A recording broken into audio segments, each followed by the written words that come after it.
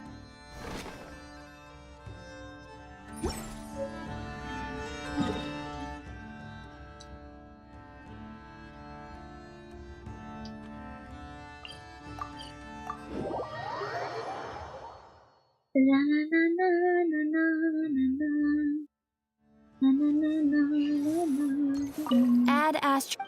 Yeah. Thank you for Yeah. Add Astro. Blah, blah, blah, blah.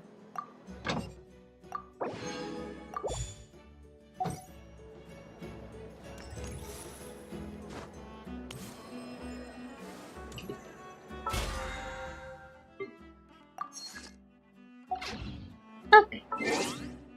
We are done with Genshin. Obi-Wan, your crush is... Wrong thing.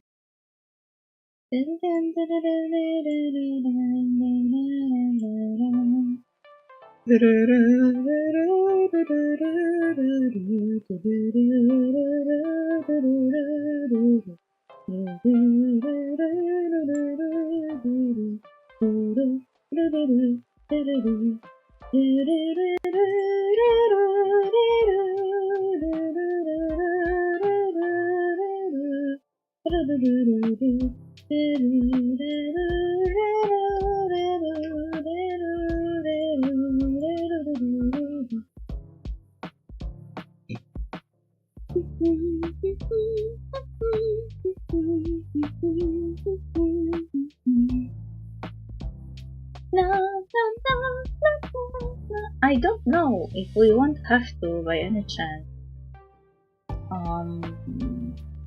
switch to PNG. Because I don't know if you know, but the game, the Wuthering Waves, gets more problematic with each patch. It gets bigger. It runs horribly with every new patch.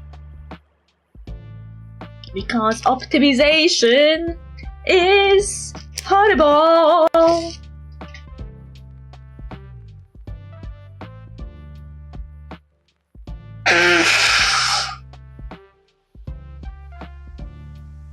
And no, buying a new machine is not a solution.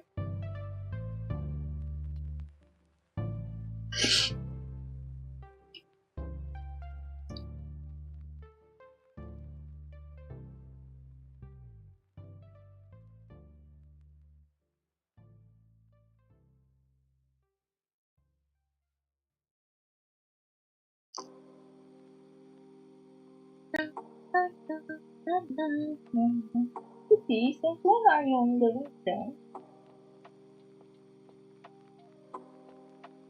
Ah, she's waiting for me to feed her. Okay, I can feed you. The food should be now. Okay.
Sorry, I had to feed the cat and check something.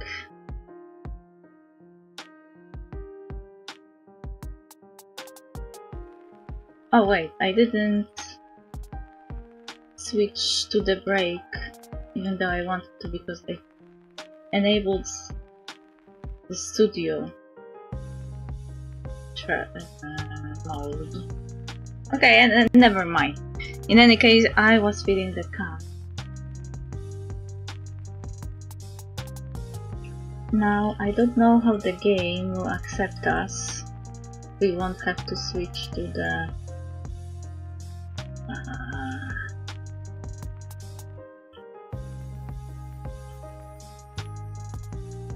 PNG.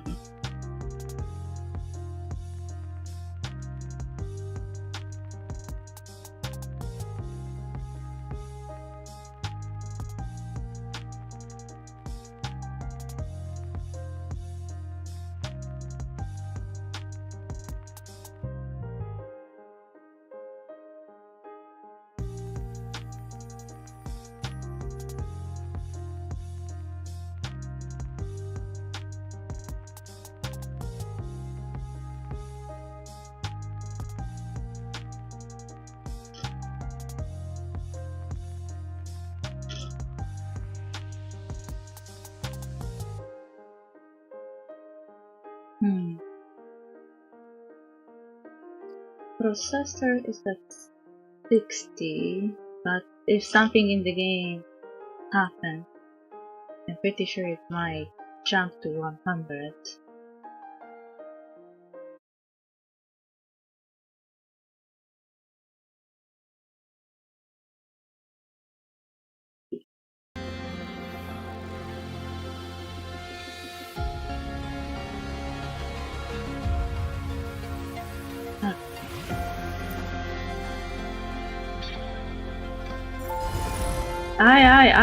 Aye. What was this slideshow?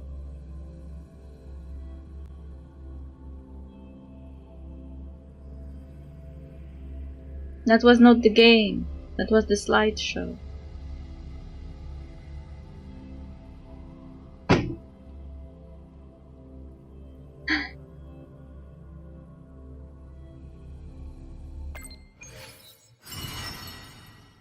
Claim Star Path gift. Current points. Oh?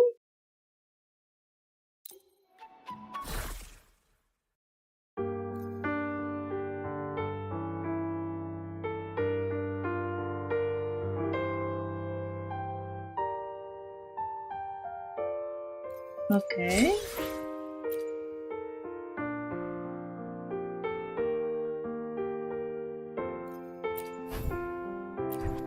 It is a spending event, but it's a spending with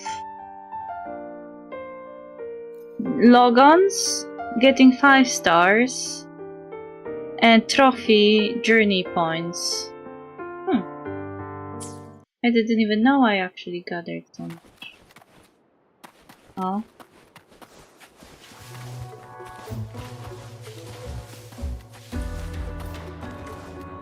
I'm checking how game is handling random thing.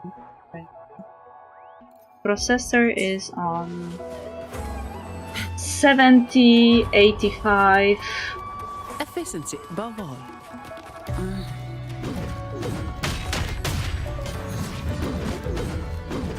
Yeah, with some more demanding scene it will hit 100. Not sure of it.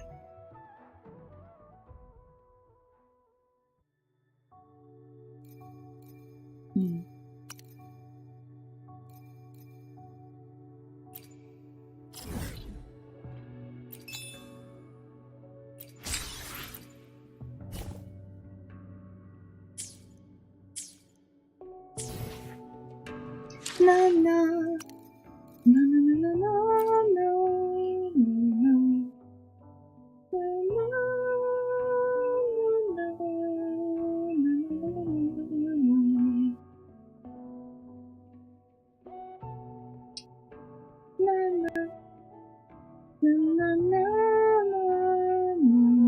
Oh, I was supposed to check what are recommended teams for her.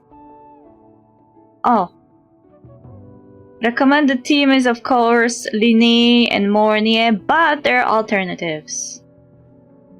I don't have her, but I have Brandt.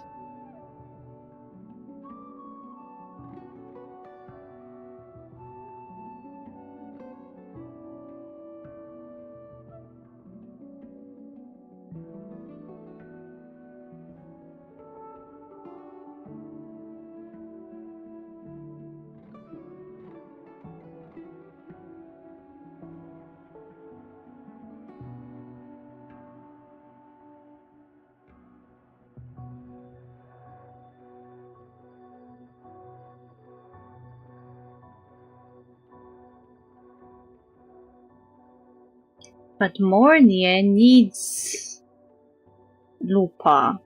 That's annoying. Because I don't even have Lupa. I like Lupa, but I don't like her design. Like, I like... The only thing from Lupa's design I like is her face and her hair. Everything else is atrocious. I can't look at it.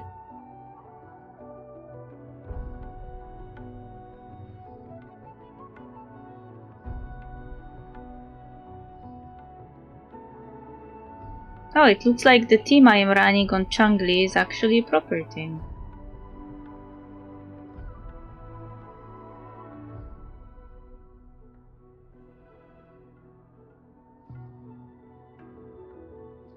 So IMF can be run with Brand, but I need to find alternative for Lupa or Linne. I wanted Linne, but I didn't have currency for her. Maybe I should wait for a rerun. Anyway. Utilities. What do you want from me?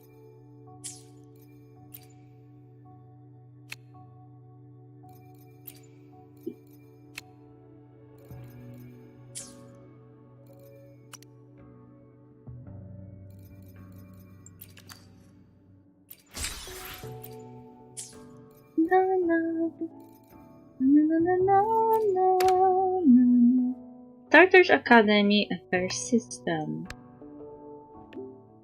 Course reminder: the Academic Affairs System kindly reminds you that the elective Royan Culture Historical Metaphors in the Trine myth will begin shortly. This lecture will be delivered by President Lucilla. Please be mindful of the time and proceed to the lecture hall.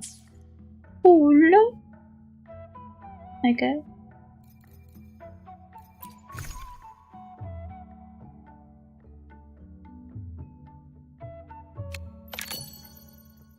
Weekly subscription.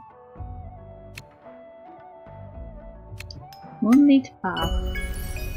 Ah, so this is the spending event that people were crying about.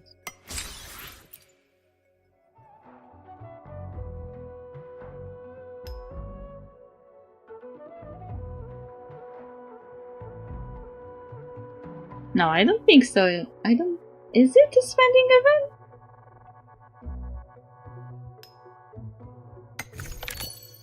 Yeah, it is a spending event.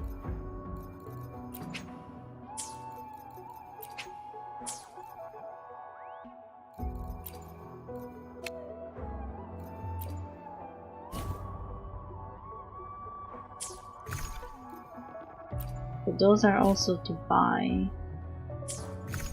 I am poor.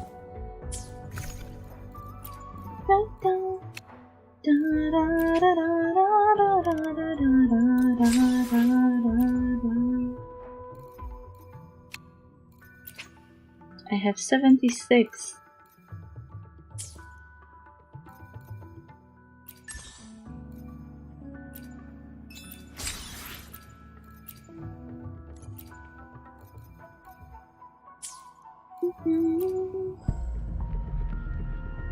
Oh, Emma. Hey, they are running. What the fuck is this? They are running two characters at once? They are making 3 banners? Chisa and Lupa. What the fuck is that?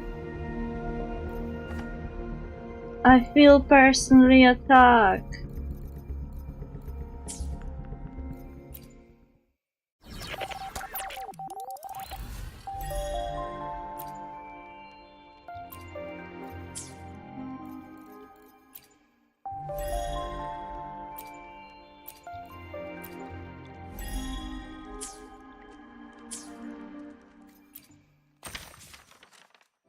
Progress with main quest to get an outfit.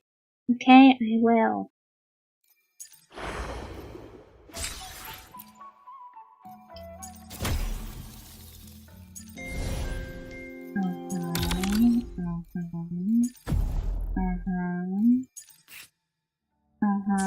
Okay. My symptoms have stopped for now, but whatever drained my frequency is still somewhere in the High Roy. The only thing I haven't surveyed yet is the exostrider out in the Frostlands. Woohoo! Roya's Trine myth likely mentions it. This lecture could be my chance to find a clue. Cool. What is this? Switch sigil.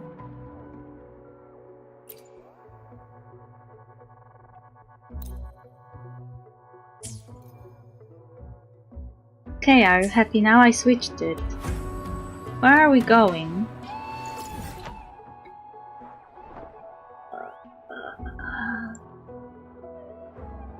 This map is too big.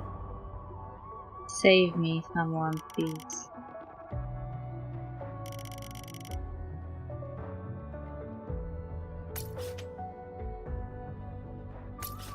No, no. Na, na, na, na, na, na, na, na, na, na.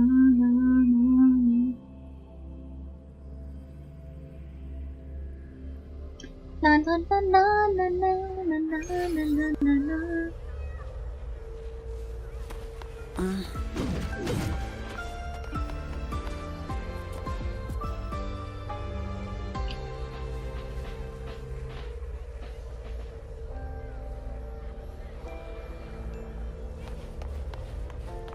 No, it's above. Nah, I don't like it. I have to teleport now.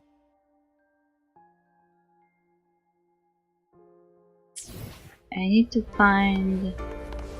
Attention all Academy students and staff.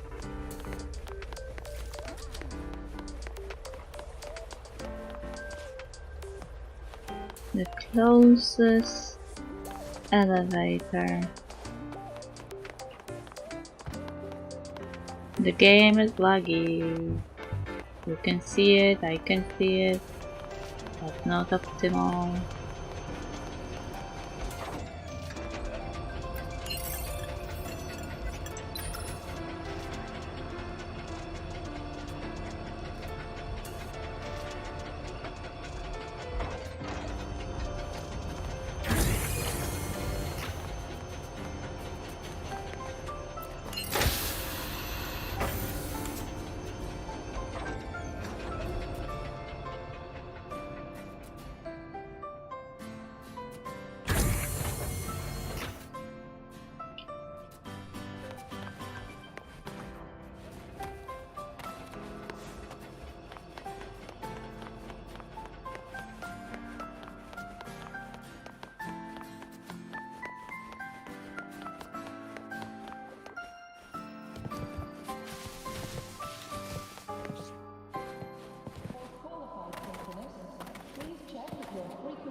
I just ran across a barrier.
Okay, let's switch to PNG. It will give us some more CPU.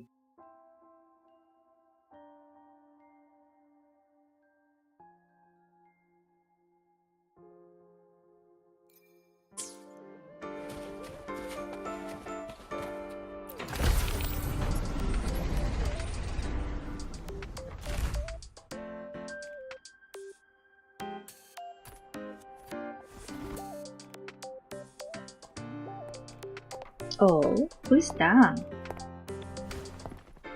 Now we reach the second epoch of the Royan Trine myth, the Sacred Reactor Epoch. I want her! Why I am so weird. The hot lady appears and I'm like, I want her.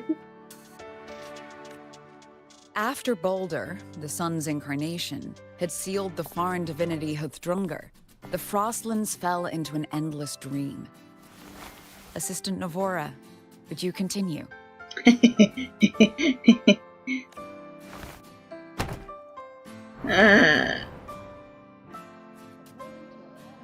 Oh, those are also playable characters? Oh, okay. This section, it describes how the Exostrider used its greatsword to seal the Threnodian behind the Strider Gate. Okay.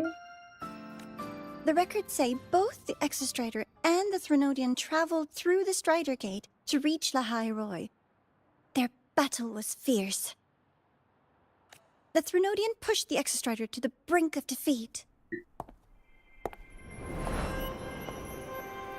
But at that moment, for reasons unknown, the Exostrider's reactor drive flared with blinding light. Cyrene of WuWa! And it found the strength to raise its sword and seal the Threnodian away. Lahai Roy was saved. What a relief. She even has a heart on her chest. She looks a bit like Kiana though. Her eyes remind me of Kiana.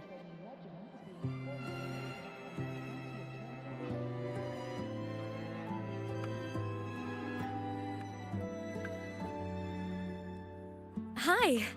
Nice to meet you. I'm Imeth from Rebel College, same as you. Huh? First time seeing you in class. Trying to collect credits from all 4 departments? That's ambitious. Welcome to the academic quagmire. I am being raised. I am being raised by a lady. Raised.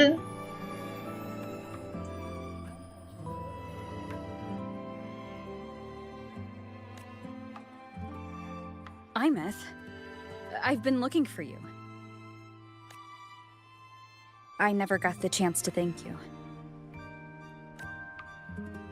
Thank me?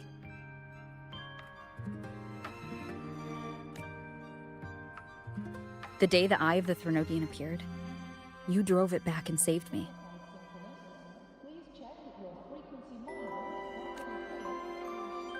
Did I? Sorry, I don't remember that. Of course she doesn't. If there is some kinda timeline shenanigan, I will lose my mind. Why is it so white? She doesn't sound like she's lying. Then how...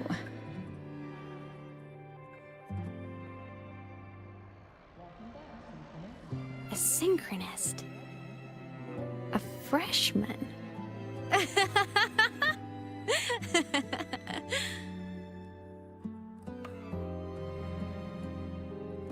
What's so funny? Oh, don't mind me. I'm just not used to seeing you like this. Now she suddenly talks as if we've known each other for ages. I mean, look at you. Something's missing, though. Oh, I know! A uniform! What? The Academy still hasn't issued you one? They're painfully slow sometimes.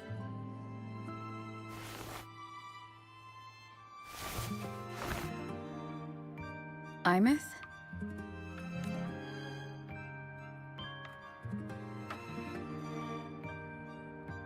I have to go. This is such weird conversation.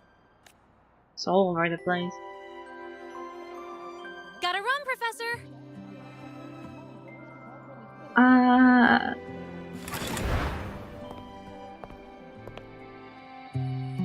I had a feeling that nobody else could see her.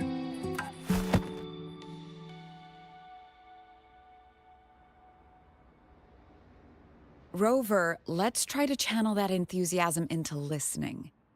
Do come see me in my office after class, okay?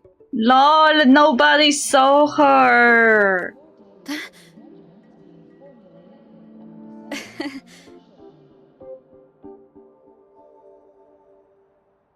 Assistant Navora, if you would. Pick up from the Twilight Epoch's Unending Winter, please.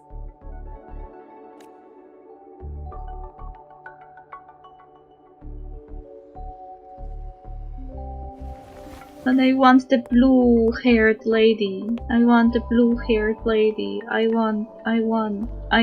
Sigrika, could you come to the library with me? Sigrika? Why do I feel like I heard that name before? And she's an elf?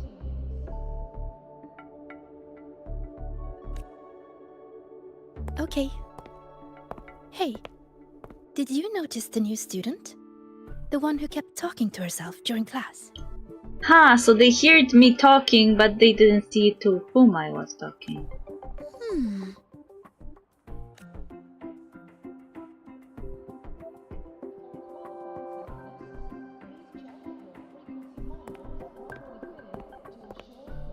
Rover, something happened during class, didn't it? Tell her about IMF.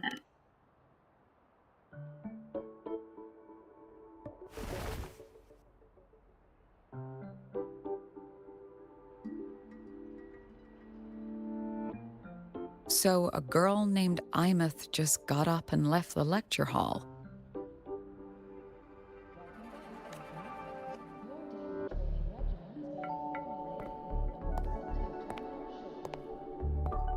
I never expected to hear that name again. Certainly not like this. Perhaps you've just had a run-in with a ghost. She knows something. After all, you were the only one who saw her. Called it. President Lucilla, what do you know about her? Stay at Rebel College long enough, and you'll eventually hear her name mentioned. Though it's a story from over a decade ago now. Imeth was a synchronist. Brilliant, popular. Professors had high hopes for her. Then, during a piloting drill, she simply vanished. She climbed into a simulator with the others, but when the cockpit reopened, hers was empty. Ooh.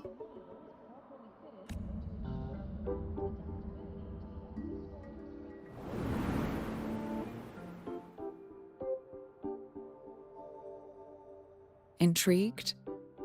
Want to go find her? I am indeed intrigued. She saved me once. She saved you? Seems the mysteries around that girl are still multiplying.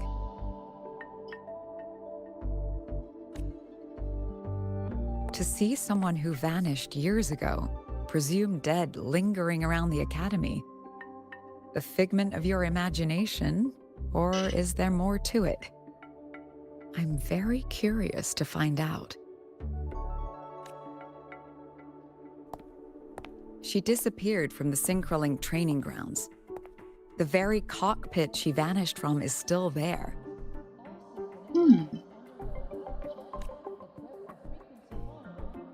The Academy turned it inside out at the time and found nothing. But if you're interested, go take a look.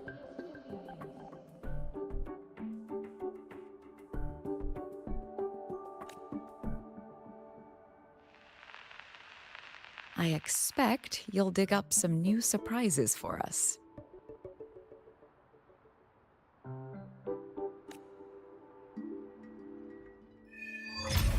The star that voyages far.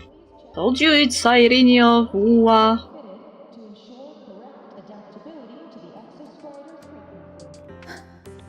Solaskin? What could they be doing here?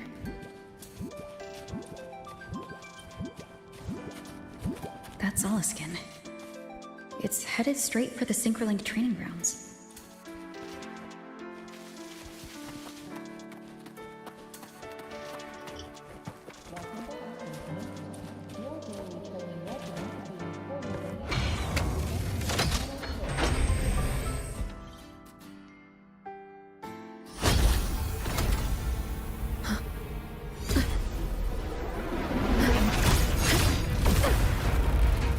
What the fuck? My frequency loss. It's getting worse.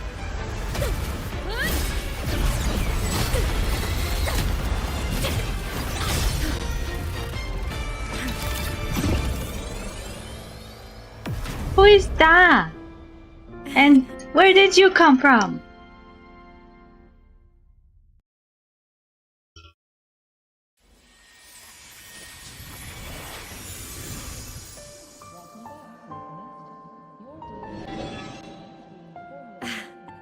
And nope. Still on the fritz. How are you feeling? Did she just pass through me but I didn't see it because the cutscene got choppy? I'm okay. After that mech flew off, I felt less of my frequency bleeding out. That mech's frequency felt like the presence from the rift back in Honami City. Imeth, that mech only left after it saw you. After you clashed with it.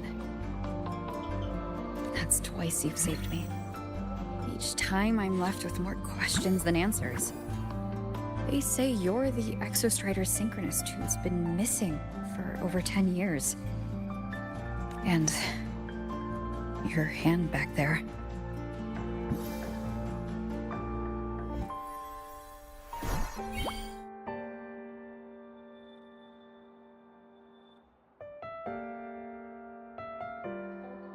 Me?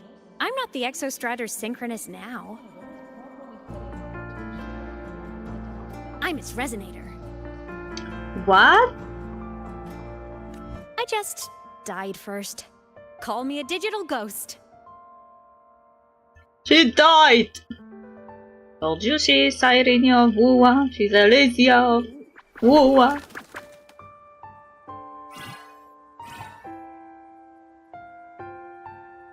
+10 years back, the underground seal broke.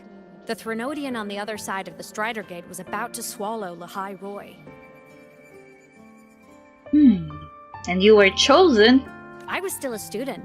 My sync with the Exostrider hadn't hit 100% yet. But there was no other choice. The Exostrider was still sleeping.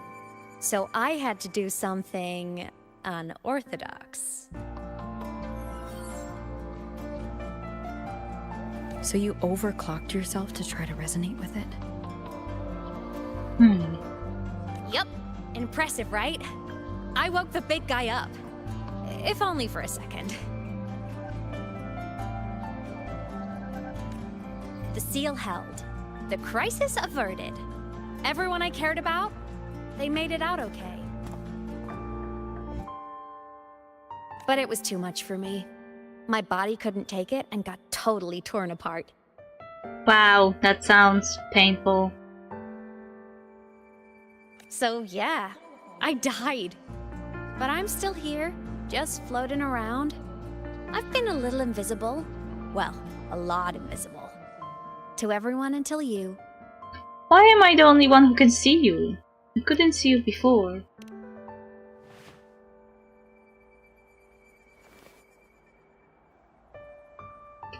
You can see me now because of this little guy. The Exostrider's reactor core. My existence is kinda tethered to it now. Think of it as my heart. Even as a digital ghost, I never stopped trying to pull myself back together. To get back to reality. There's something I gotta do. And I gotta be the Exostrider's true resonator to see it through. Why the hands are suddenly not high definition? The same happened to Rover after the previous patch. But our resonance started with an overclock. The power I got was unstable from the get-go. I've spent years building it back up with this core. The Solaskin have been my little helpers too. Then, not long ago, you ended up with it. That became your backstage pass to seeing me.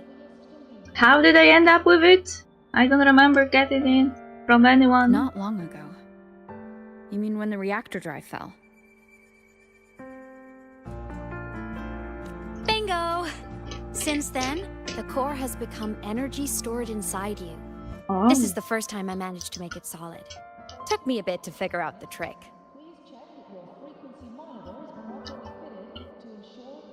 Then it was you. You're the one who saved Mornier when she was dying. You and that junior of yours were always close. We even crossed paths a few times back when I was still, well, around. Of course I'd help. A junior of mine. So I really did know Mornier in the past. Oh, and by the way, when you charged in to save Professor Mornier, you looked pretty cool.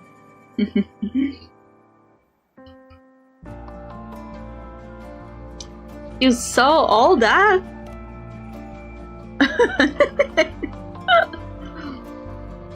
All right, no more teasing. But I mean it. No matter what, you always choose to save. And to me, that's the coolest thing in the world. The most beautiful.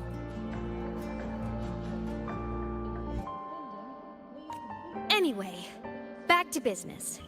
The reactor core is tied to Sigillum. That's the mech that attacked you. It's like those void worms you fought. Made mostly of Exostrider parts, but corrupted. Contaminated by Threnodian void matter. Uh-huh. Sigillum stole a chunk of my power. That threw a wrench in my whole reassembling myself project. Now it's after the core too. Since Sigillum holds this piece of the Exostrider's power, it can't be killed completely as long as the Exostrider and I exist. Now, it can only be me who stops it. Why does it sound as if the Exostrider and you had to die to defeat it? And since just touching the thing makes your frequency drain, taking it down should plug your leak too.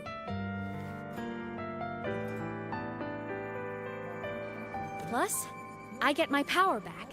Win-win. Are you sure about that? Because that was sounding more like I am dying again rather than getting my power back. But see what it's doing to me? Even with you holding the core, I keep flickering in and out. 1 second I can touch you, the next I'm fading right through. So annoying. Did she just pout? So will you help? You've got the core, and the reactor drive is wrecked. I can't do this alone.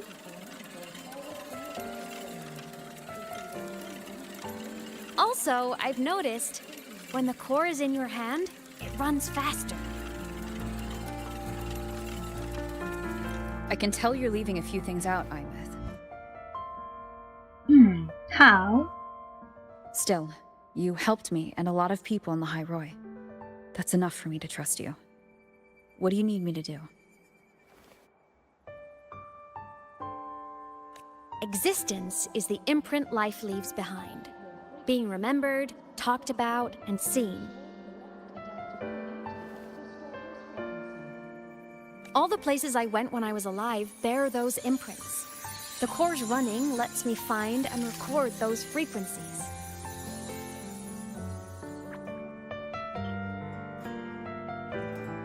These little cuties have been my scouts. And they'll be our guides now, too. So we are collecting information about her life.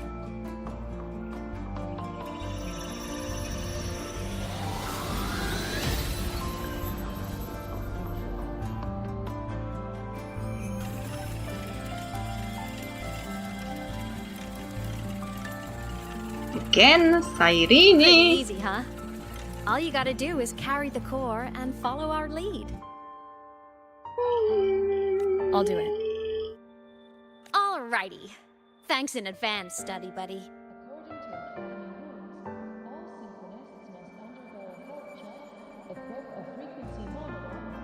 The Soliskin went down the lift. Let's follow. Before we go, I need to contact Mornier. The reactor drive was Lahai Roy's son. If I'm using the core, the Academy will want to know. Go for it. No problem.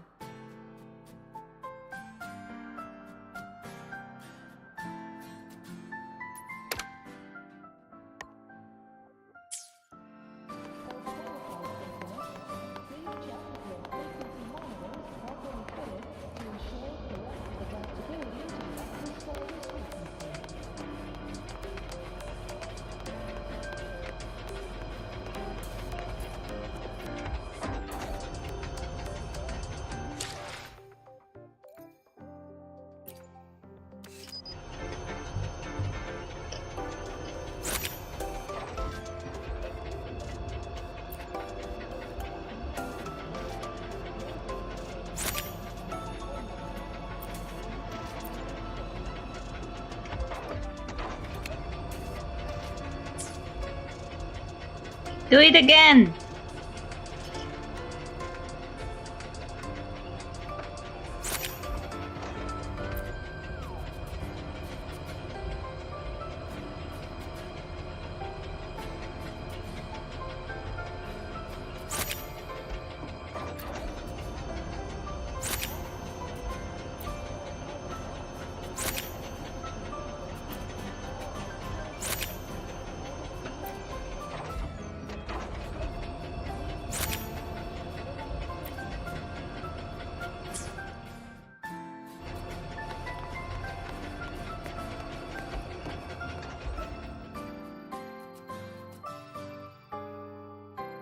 I definitely glossed over some things.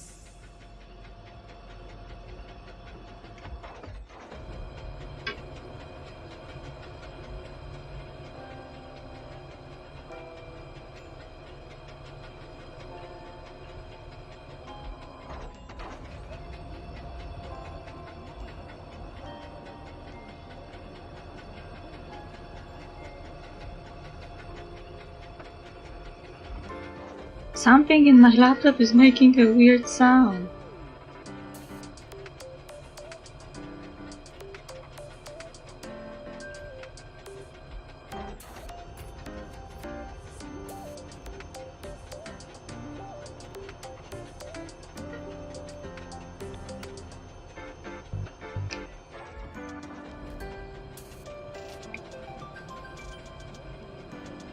That was weird. Like what happened during our previous encounter? What she's done since becoming a digital ghost, and the real reason why Sigillum stole her power. After years drifting like this, to still hold on to that spirit. Her will must be strong. Prying answers from her won't be easy. I'll bide my time. The right moment will come. Has something happened, Mentor? Tell her about the reactor core. I see. So the reactor drive's core survived the crash.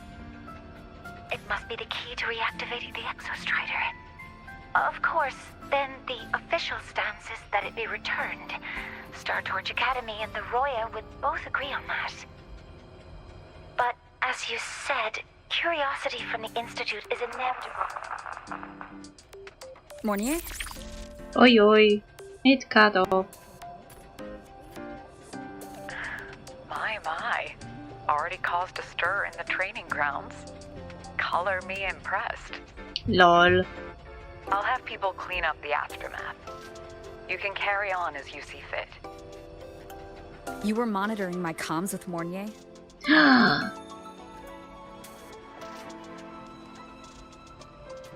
You're a person of special interest. Of course we keep an eye on your movements. Who the fuck are you? We? We. Yes, we. the Space Trek Collective. Think of us as the annoying adults on campus. Lol. I'll handle the debate between the Institute and the Academy about the Corps. This is a matter of priority. They'll listen to me. But when you're done with your business, I'll need you to return the Corps to the Exostrider. You didn't mention it to Mornier, but I suspect your possession of it traces back to Imeth, doesn't it? President Lucilla, I don't appreciate being interrogated over a tapped line. Huh. My apologies. As the one responsible for this academy, matters related to the Exostrider tend to cloud my judgment. After the incident with Warren, we upgraded safety protocols on public lines. No more overstepping. Uh-huh. Here is a peace offering. I've granted you full clearance. Passes for the Starboard Riseway, archive access, and use of Academy weaponry and equipment. Nice. I'll also personally apologize to Professor Mornier for interrupting your comms and ensure her next research grant is substantially approved. Lol. How's that, Rover? More to your liking? She's driving a hard bargain. Why is the Space Trek Collective pushing this so hard? You should know. You have a past in Lahairoi, and you have some kind of connection with the Exostrider. The Twilight Epoch, the unending winter described in Royan legend, the threat of the Threnodian Aleph Mun is growing. We need the Exostrider awakened. Returning that reactor core is the only way. We've always trusted you to stand with us in this matter, to stand on the side of humanity. So I can still betray humanity and stand on the side of the Threnodian? Is that the implication? You know where to find me if you need anything, Rover.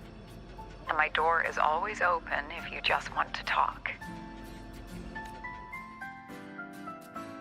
The Solace Camp is leading us to the auditorium first.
Is that the only pose you're going to make here?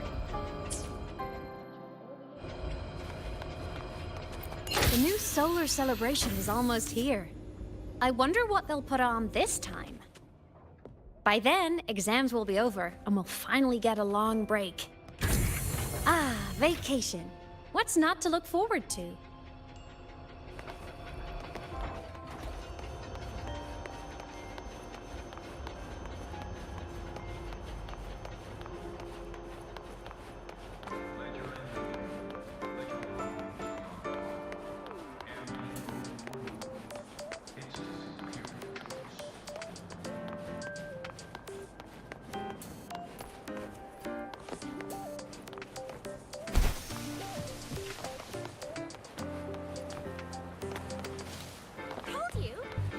Snowfluff fans at the Academy.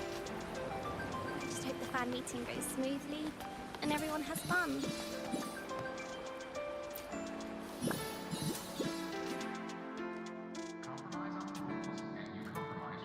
Oh, hello. Are you here for the Fleet Snow Fluff fan meeting? The venue is still being set up, but once it's ready, please join. Fleet Snowfluff? She's a singer, a campus legend. She's only released online, but she's super popular. But her site hasn't been updated in over 10 years. She posted one last demo, and then nothing. Don't be such a downer.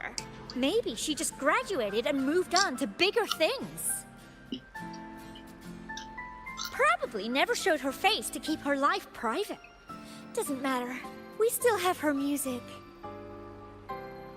I know who you're talking about. Here. Even if you're not a fan, you should give her a listen. I'm new here, but even I was hooked when I first heard her songs. The outgoing fan shoves a poster into your hand. Nice print. A fan meeting. Huh. If they're happy, I'm happy. Come on. Let's follow the Soliskin and see what's going on in the auditorium.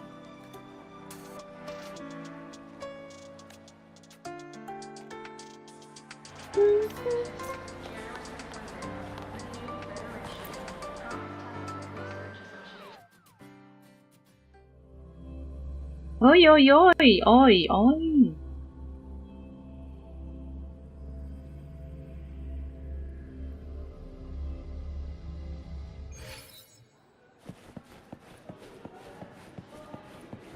After scrapping so many drafts, I finally got this poster ready for everyone in the fan meeting. The fan meeting merch made it on time. Thank goodness.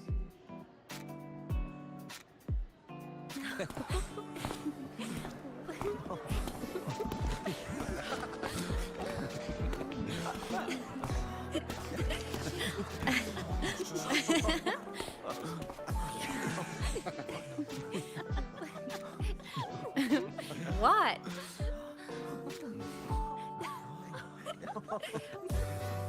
They can't see you. Oh, just a habit of mine. Waving, chatting, going to class. It makes me feel like I'm still alive. Isn't it sad though, when nobody responds? If I stop, I might forget what it felt like to be human. Call it a self-reminder.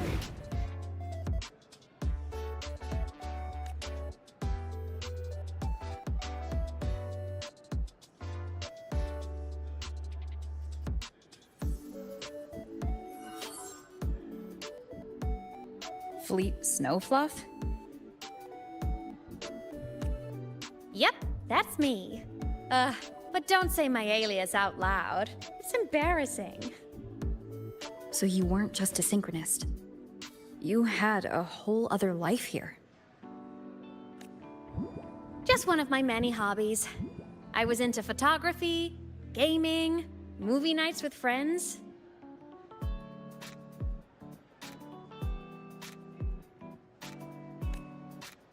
Figured you only get to be a student for a few years.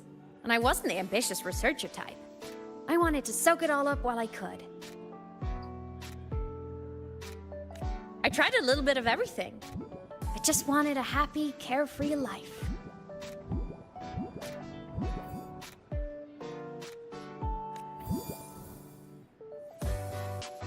Who knew I'd end up as a ghost, stuck as a student for 10 more years?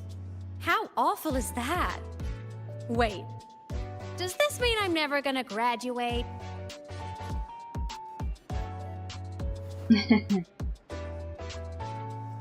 You might get the chance once you restore your body. I wish I could be a student forever. Hope so. Guess everyone needs something to hold on to. It's good to have a little hope. But I have to say, it's really moving to hear people talk about my songs after all this time. I wrote those for myself, you know? Never expected so many people to care. But if they made someone feel something, Joy, pain, anything. That makes me really happy.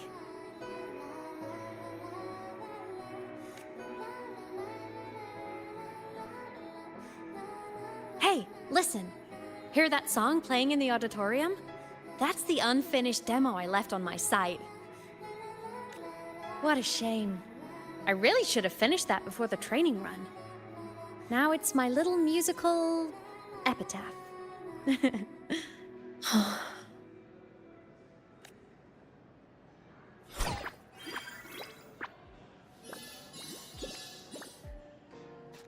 Let's go. The Soliskin is calling us.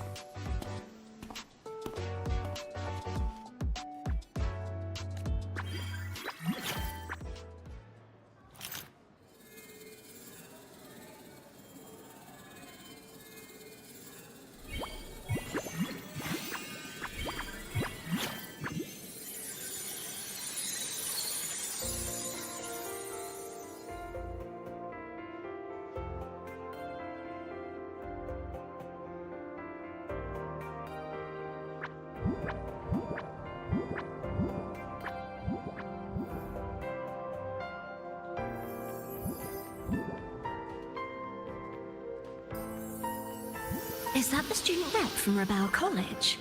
That's one bold speech. Is she giving a welcome speech or recruiting for a space adventure club? Uh-oh, the professors look upset. But she made a good point, didn't she? Isn't that passion the entire reason we're here? To explore whatever's out there again.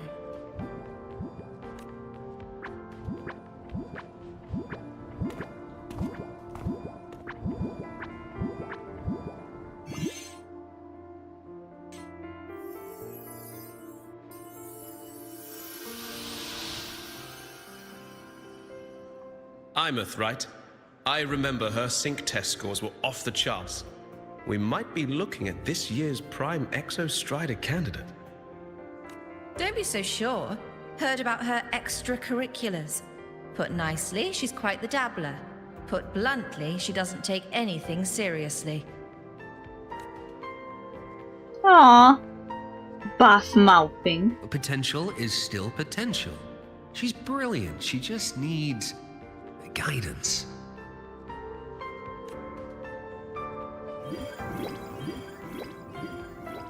Bad mouthing, I mean.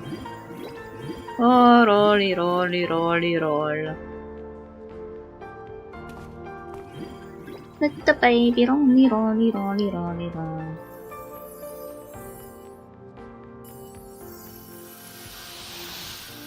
May we one day walk among the stars, to touch with our own hands a universe so cold, so real, and so breathtakingly beautiful. That's all from me. If I keep going, my credits this year might be in danger.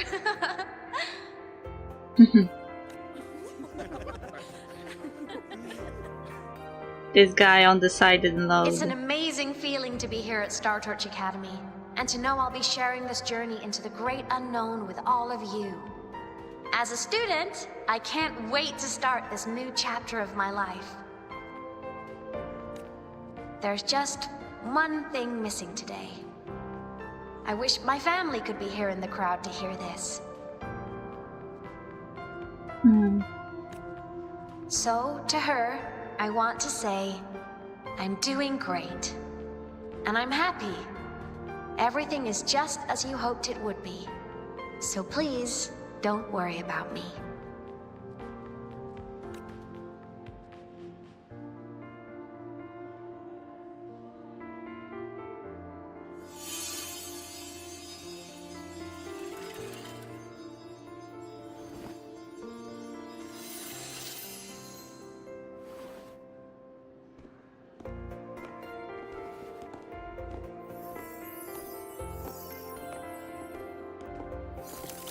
Aye aye.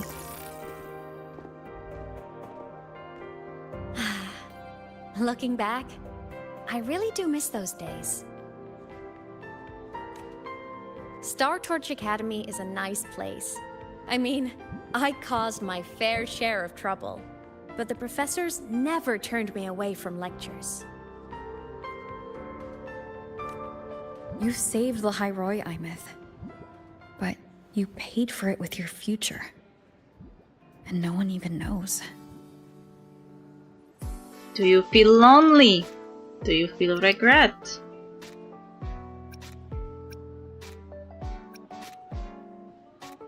Maybe a little. But it's fine. Loneliness doesn't kill. Besides, I still have plenty to keep myself busy with. I wish I could have been there.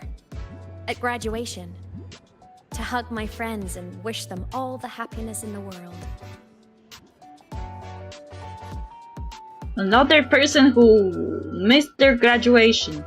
Chisa, IMF, who else? The Solaskin headed outside. Let's catch up.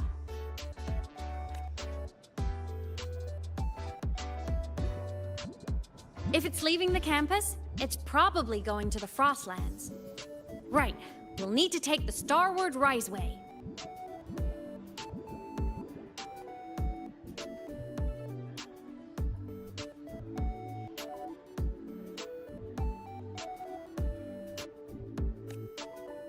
That place above the sword?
Yes, a frozen, silent plain, white with endless snow. The place where the Exostrider finally sank into slumber.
Wait, it applied the settings like this.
Ah, it recommends performance.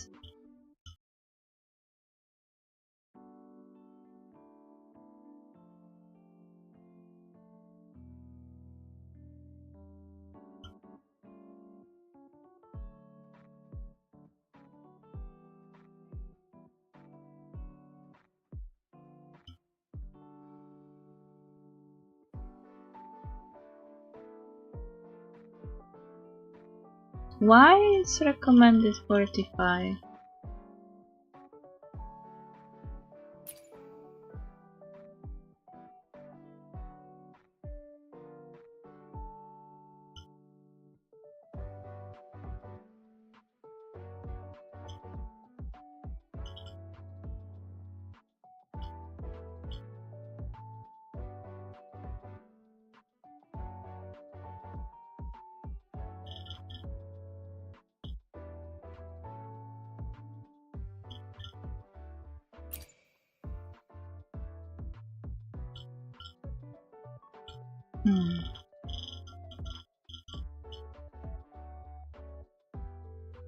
Lying liar that lies. You're installed on SSD, not HDD.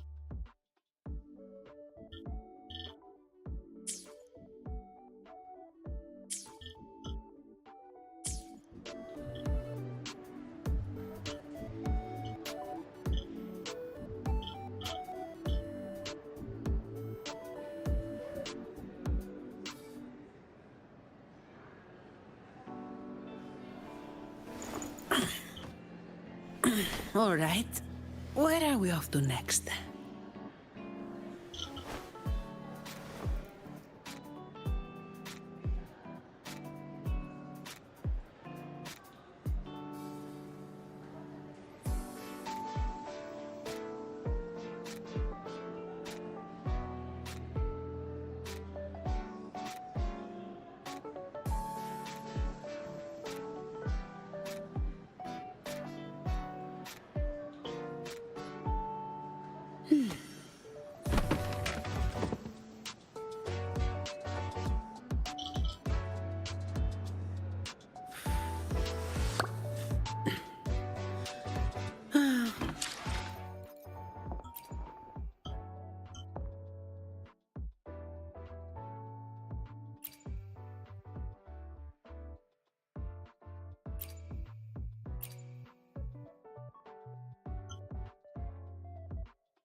mind. I was looking for something but can't find it.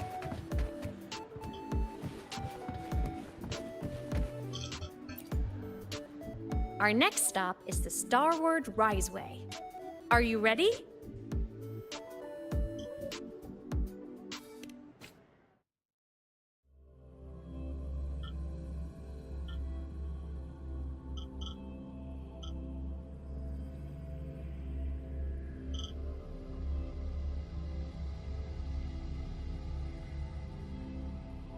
When I was a kid, I once hid in the Starward Riseway and made it to the Frostlands all by myself. Bold even as a child. Hee hee.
I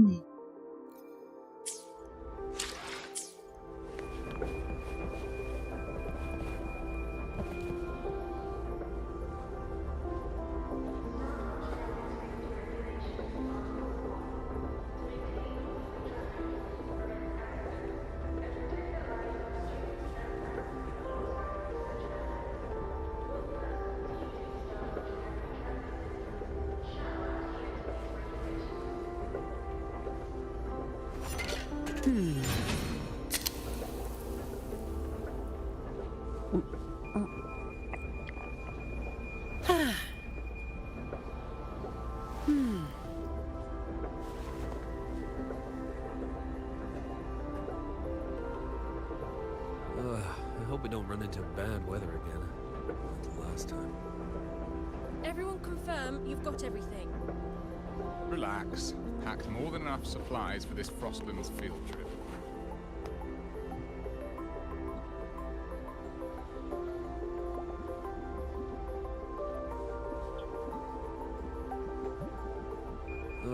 I hope we don't run into bad weather again, like the last time. Everyone confirm you've got everything. Relax. Packed more than enough supplies for this Frostlands field trip.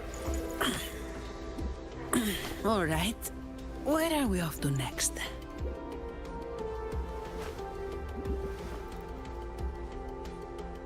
I hope we don't run into bad weather again, like the last time. Everyone confirm you've got everything. Relax. Packed more than enough supplies for this Frostlands field trip.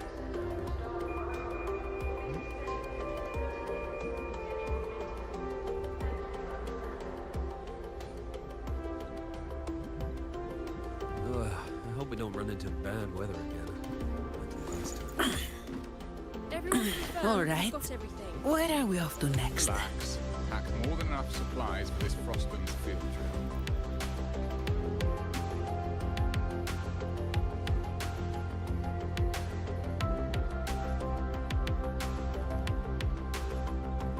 I hope we don't run into bad weather again, like the last time.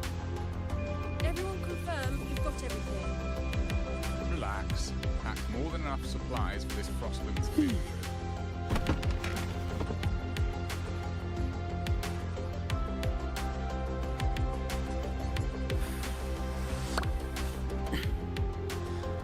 I hope we don't run into bad weather. Time to get back to work. Everyone confirm you've got everything. Relax. Packed more than enough supplies for this Frostlands field trip.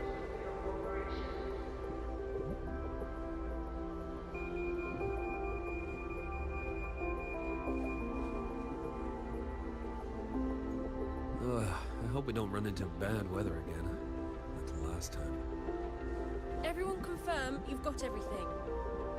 Relax. Packed more than enough supplies for this Frostlands field trip.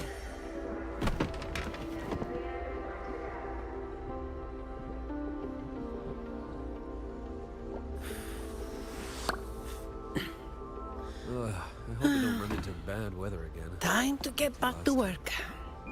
Everyone confirm you've got everything. Relax. Packed more than enough supplies for this Frostlands field trip.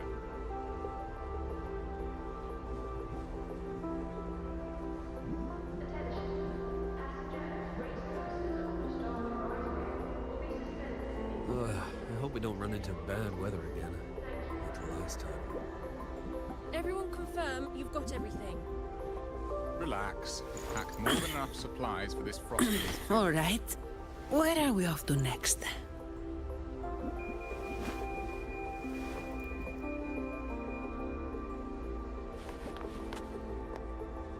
I hope we don't run into bad weather again, like the last time.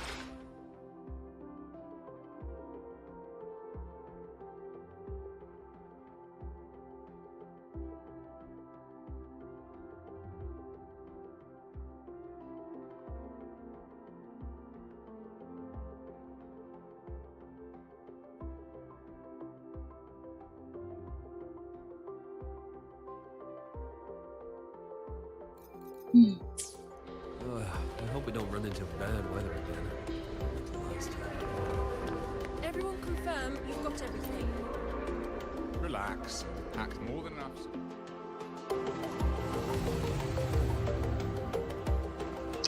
Oh, the train!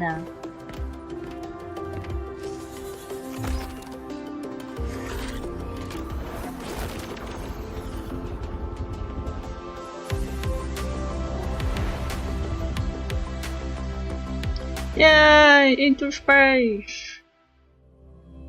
Let's go!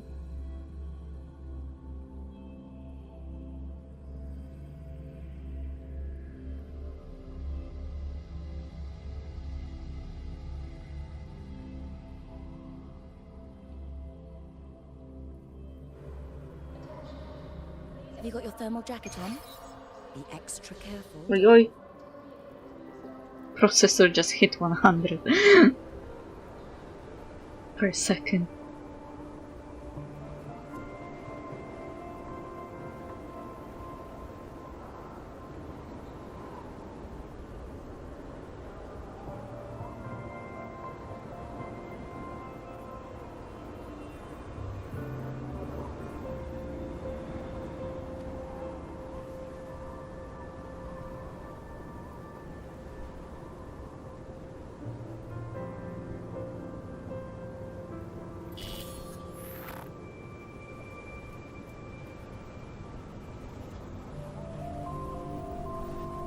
Cold?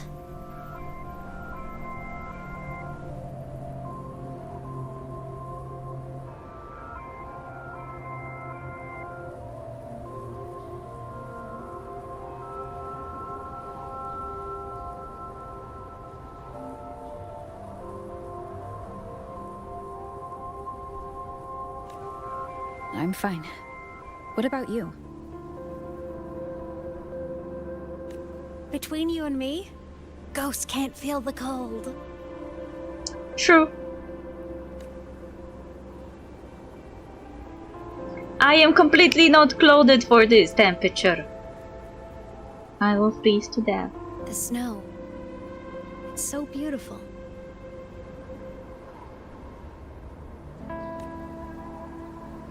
What a coincidence to run into you here.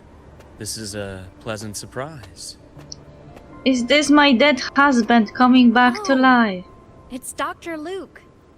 When he's around, just pretend I'm not here. Otherwise, you look like a weirdo talking to thin air. You should hide too, okay? This is our secret journey.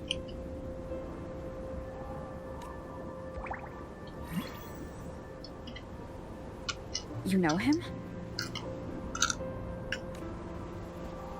He's the school doctor. All the students know him. I didn't super well, but I do know that he's been in Lahairoi for a long time, and you can trust him.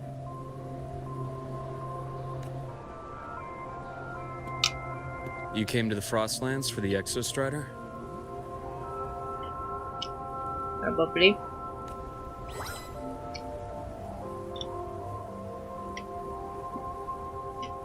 I'm headed the same way.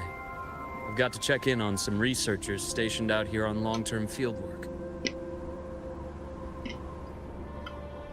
Having a guide might make the trip a little easier.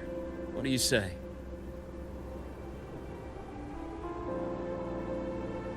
Let me help you modify your bike. There are quite a few waterways, and its current setup might not handle them well. You know how to modify bikes? You pick up a few things when you come here as often as I do. Oh, I used to love riding. My friends even called me the Speed Queen. Though that was usually while they were white-knuckling the seat and screaming. You are not doing a great job.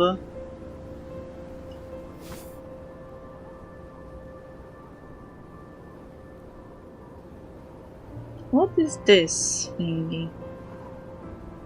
Is it frost? Doesn't look like it. Anyway, definitely, Rover, nobody will notice that you are talking to someone who isn't there if you keep moving your head in their direction. Look at this place. Hard to believe it, but years ago, all of this was a lush green forest. Back then, the Roya were nomads, the true natives of Lahai Roy, who walked in step with nature itself.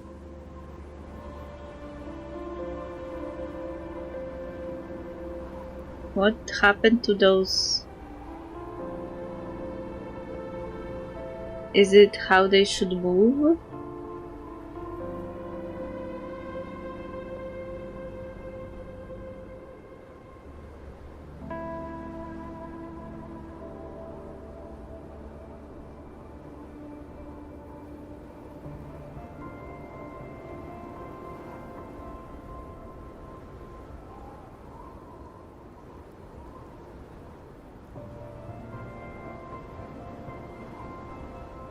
Was it the lament that changed it into Frostlands?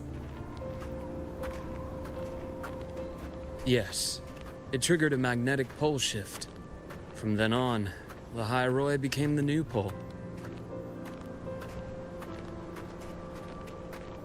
But a lament wasn't the only cataclysm stirring back then.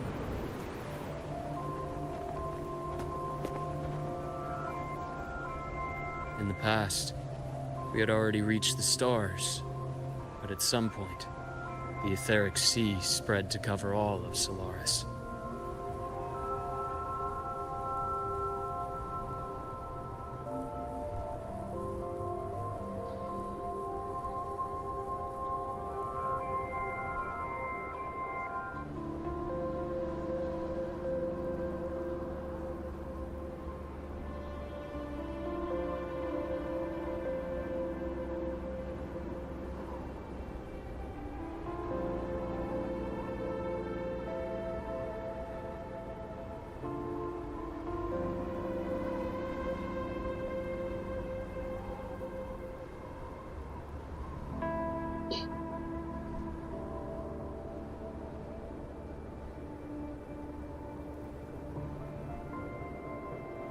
What is etheric sea?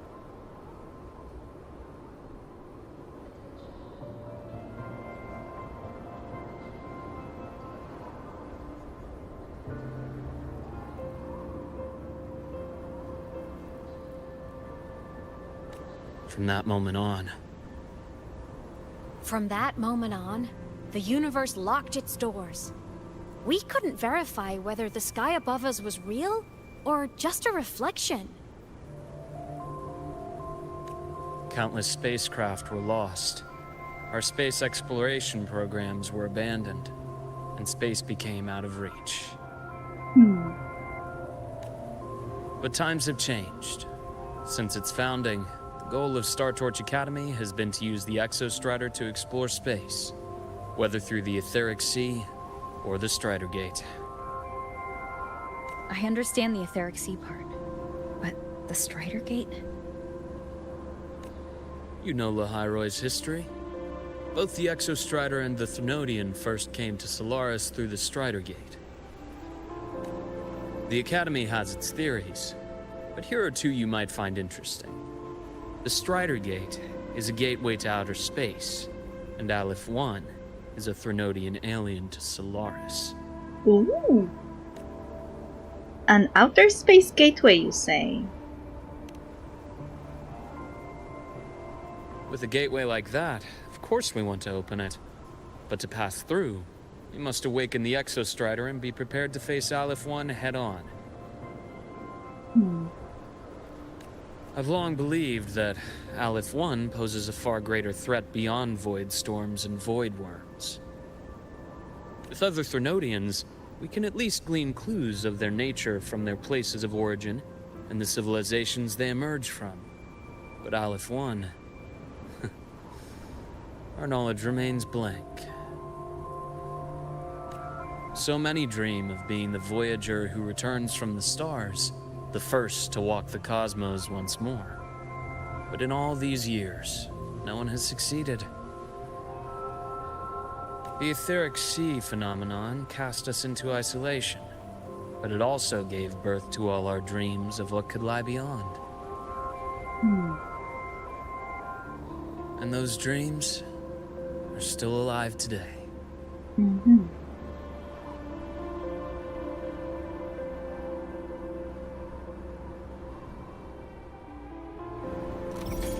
Post-apocalyptic world. Expedition motorbike, glacier track. Cool.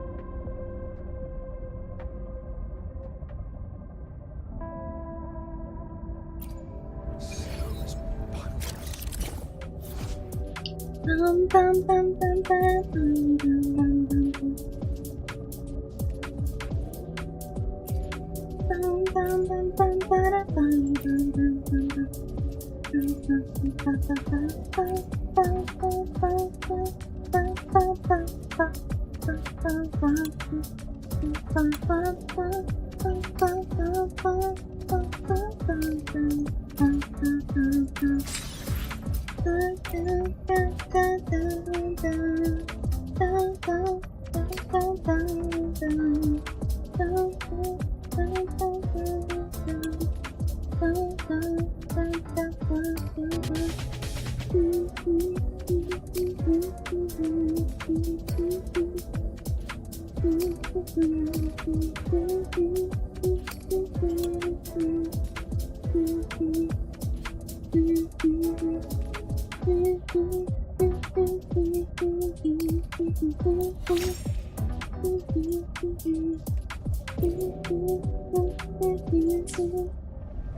Dr. Herson? Just call me Luke. It has a nicer ring to it, no? Then, Luke, you asked about my feelings on the Academy. What about yours? How long have you been here? About 20 years. I was a traveler before that, seeing what Solaris had to offer. Then a friend asked me to come to Lahai Roy, to keep an eye on things here for her. The students make it easy. Watching them find their way is its own reward. They enjoy talking, and I enjoy listening. The work suits me well.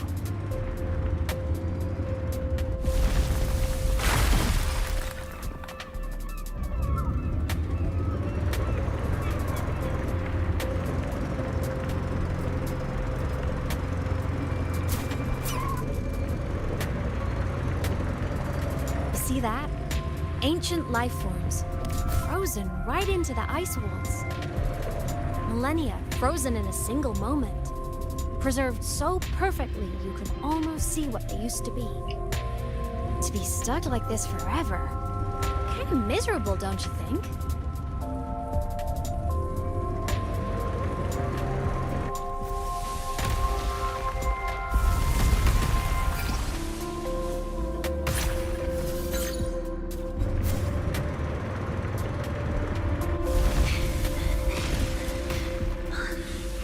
Must be around here. Someone's ahead. That voice. I remember hearing it not long ago.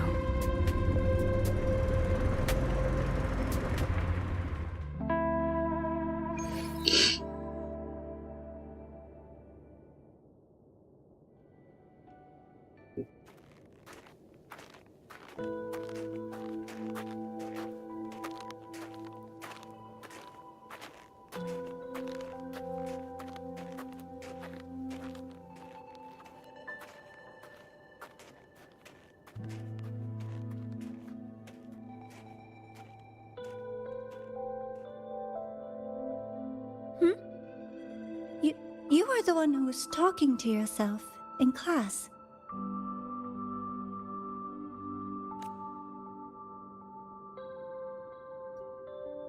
Whoopsies!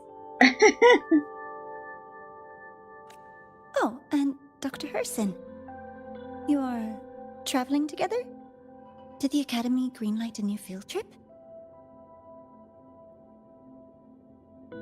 Just my routine checks on the field researchers.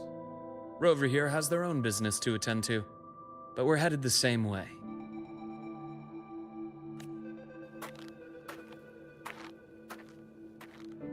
What about you, Miss Navora?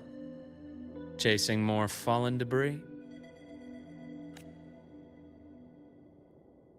Yes, exactly. I heard the Frostlands have been experiencing changes since Helios was launched. I had a hypothesis that new debris fields might have been exposed.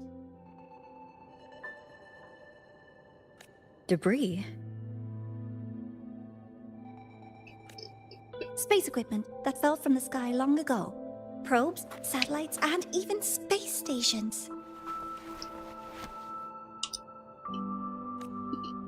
Some previous digs unearthed wreckage containing records lost during the lament.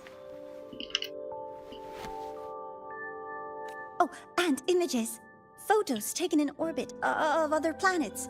They were absolutely breathtakingly beautiful.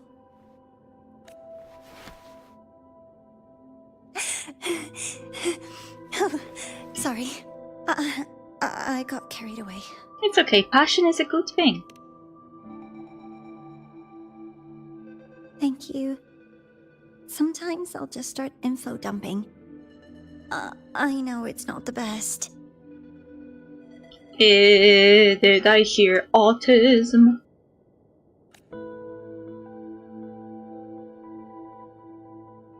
The universe. What secret is it hiding behind all those infinite stars? I really want to know. Why did she say it like that? It sounds sus.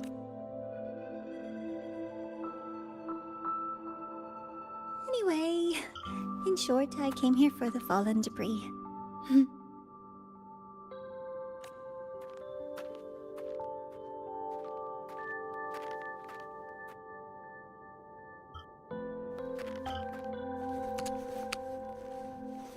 The data on the instrument shows there's a high chance that close by... Huh? Oh yo yo yo yo yo yo yo yo yo yo yo yo. We are fucked. Run!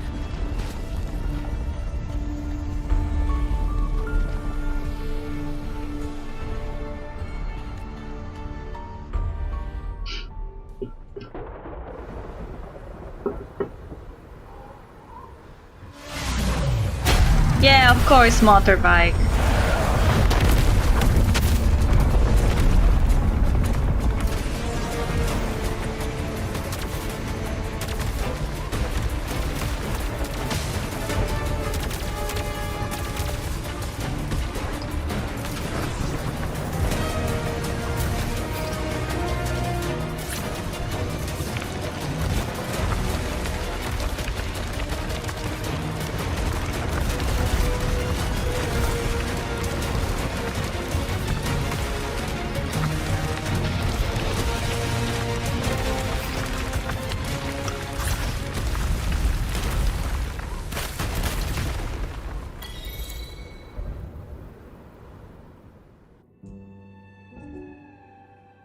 I am starting to think that most quests in this game are an excuse to ride the bike. It really does look like a space station. I knew it! There had to have been undiscovered debris in this area. It must have been sealed in the ice wall all this time.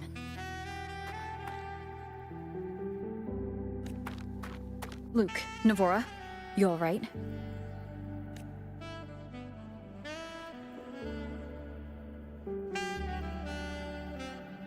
Oh, I'm good.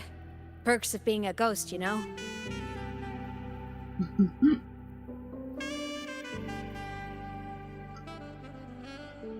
I'm so sorry. It's my fault for putting everyone in danger. The collapse was an accident. We're all okay, so don't blame yourself. But the way we came in is completely blocked. Scaling that ice wall? It's too high, too risky. I'd rather not have a student on that climb. I've contacted the Academy. They're sending a rescue team. Once Navora is safely returned, we'll set out again.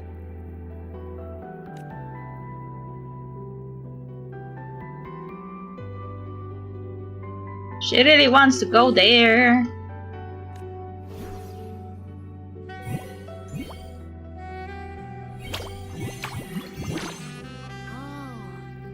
Hey, little guy here says our next stop is deep in the ice. There's a path at the bottom of the station. Want to check it out? What about waiting inside the station? It's freezing out here, and another collapse is possible. It's safer to wait for the rescue team indoors. I agree. I want to see what's inside too. With Rover on the team, a quick recon should be manageable. Up to you. What is this music? Hey, Why does it sound romantic? Before you came to Lahai Roy, did you do this kind of thing a lot? Probably.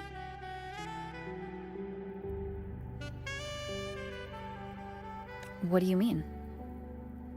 Like traveling with a crew, seeing the sights, stumbling into trouble, then going your separate ways. Like a classic road trip movie, you know? Yeah, pretty much like that.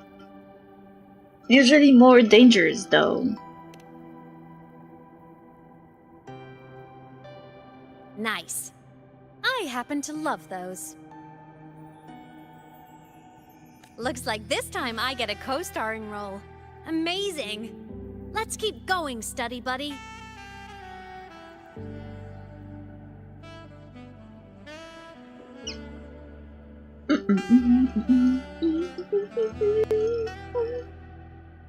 There's a collapsed entry point over there, but it's blocked. Some kind of barrier caused by unstable frequencies. The Exostrider sleeps in these frostlands. Void storm activity can make local frequencies unstable with fluctuating void matter levels. Oh, taking this opportunity, let me grant you access to the module adapter. Huh. It's already unlocked. Huh. That must have been Lucilla. Let's move to an area with a stronger signal so it can be deployed. Okay, why the music is like from a romantic movie or something?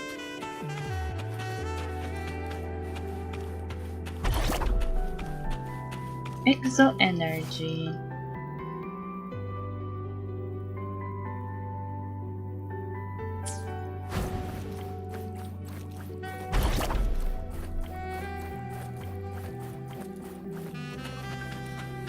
I have a bike.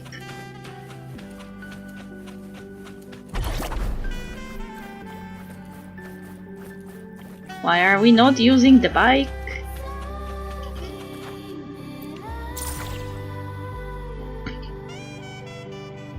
This module adapter was developed by Star Torch Academy for Frostland expeditions.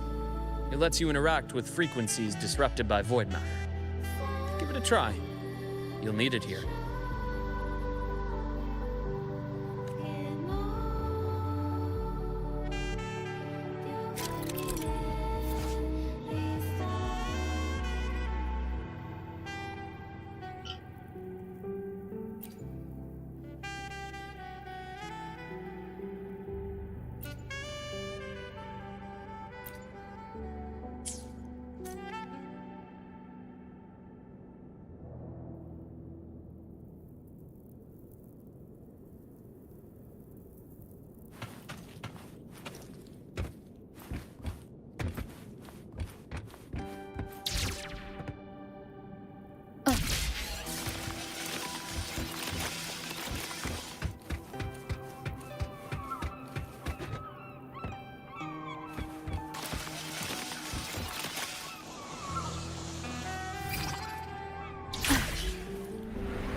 Compared to other debris fields, this station is in much better shape.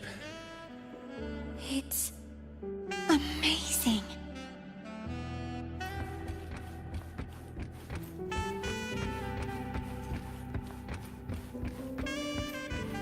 Wind guide me.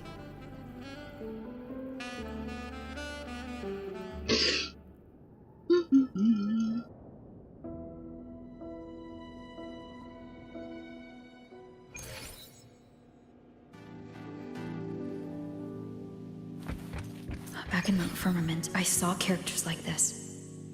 They belong to the court of Savante. But I still can't make out what it's saying.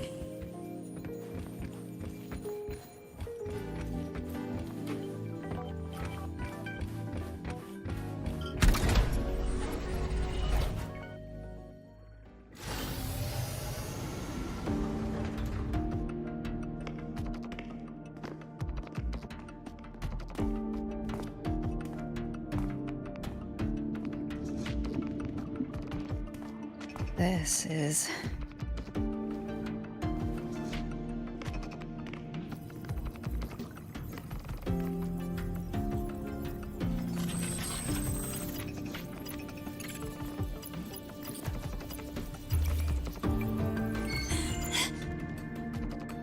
Welcome aboard the Skyark.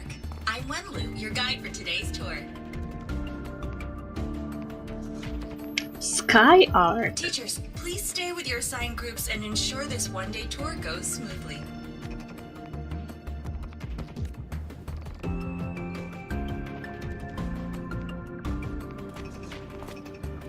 Please direct your attention here. This containment unit holds droplets of the etheric sea itself.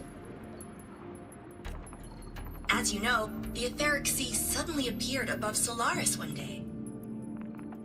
During that initial event, the court of Savante briefly glimpsed a figure of a white-haired woman. She vanished in an instant, leaving countless puzzles in her wake. Okay. What is the etheric sea? What does it do? And why does it appear? My questions exactly. The court of Savante conducts research here at Skyark to seek answers to these questions. Next, please scan your clearance with the system and follow me in an orderly manner. We will now proceed to the central deck. Awaiting us is this station's most significant breakthrough, a mass relay device powered by a stabilized sample. A sample of the etheric sea? If it's part of the fallen debris, can it be? This research started before the phenomenon first appeared?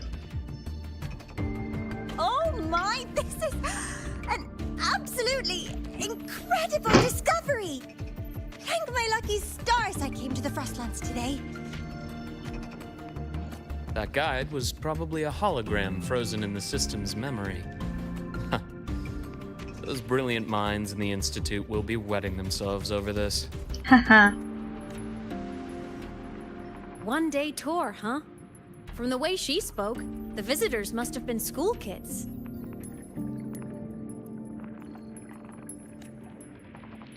Guess hopping a shuttle into orbit wasn't a big deal back then. Probably not. The containment unit looks custom-made too. Transporting those samples safely would have been a massive logistical operation.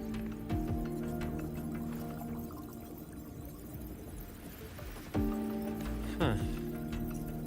Court of Savante Space Station. This is an exceptionally rare find. How do you know how to operate the systems here? How do you recognize the Court of Savante's lettering? The Academy has recovered other debris from this era. The systems have enough common architecture for me to manage a basic reboot.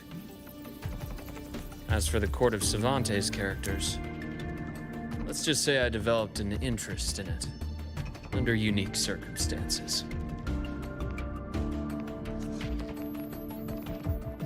The characters on that pen, they're Court of Savante letters. I obtained it by chance. In fact, it happens to involve you. Ooh, magic. This isn't the place for that story. When we're back at the Academy, come by the infirmary. I'll explain then. After all, it is a long story.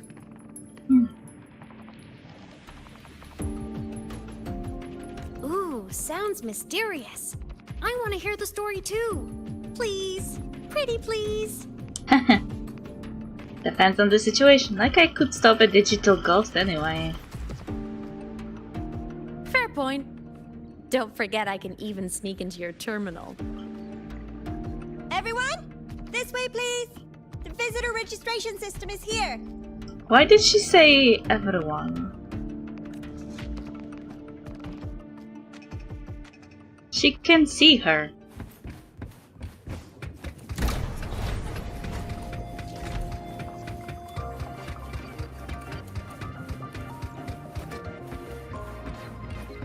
An unexpected discovery.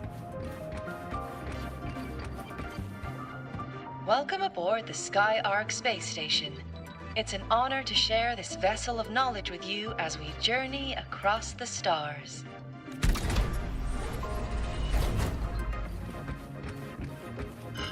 Cherish every gain. The clearance we got won't grant us access to the entire station. We'll need to register again later. Also, while the hull looks intact, the system is reading several parameters in the red. It could be the etheric sea's droplets affecting the surroundings, spreading through the station. Leave it to me.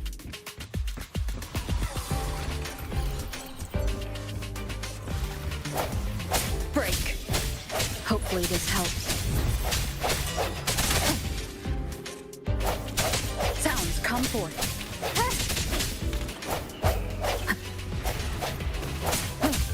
No hesitation.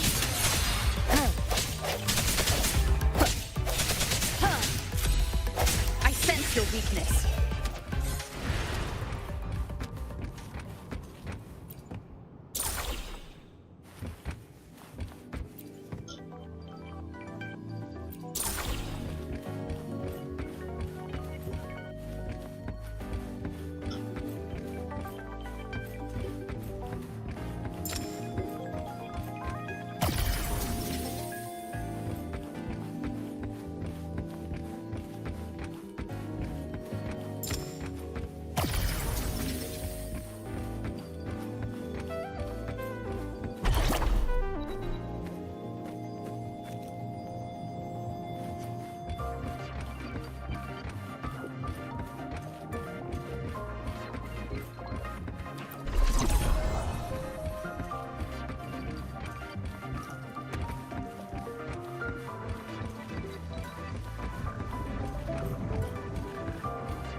That flowing sphere is the mass relay device, with the etheric sea as its core.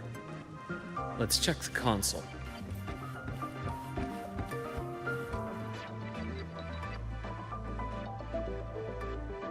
With the droplets dispersed, some space station sectors have become unstable. This mass relay device shares the same origin as the droplets. It can stabilize them and also punch a corridor to other sectors. Incredible that it has such capabilities.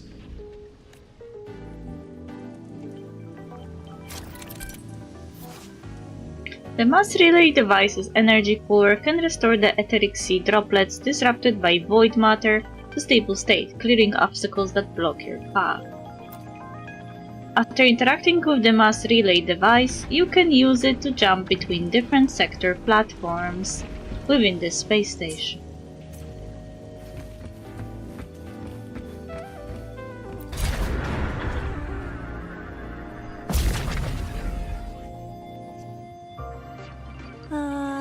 The hatch over there is back to normal.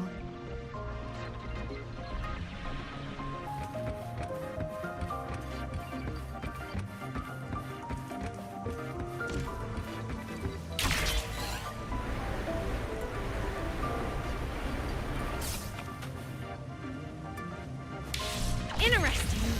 Feels different from how I usually move.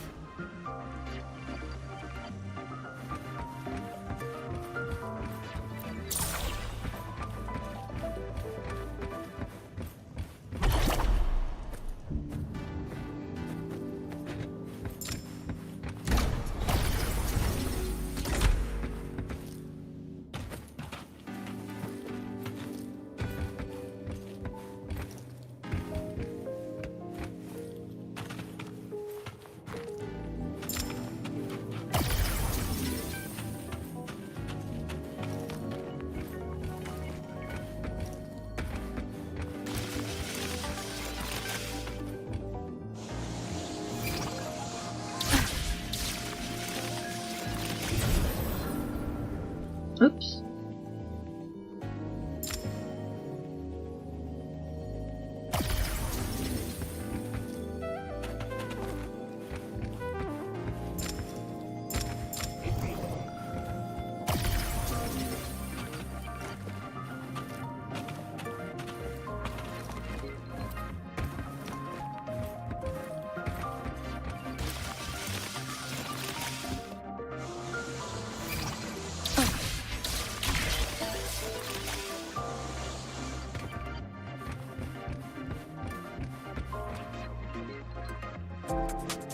Pathway's blocked. Let's try the module adapter.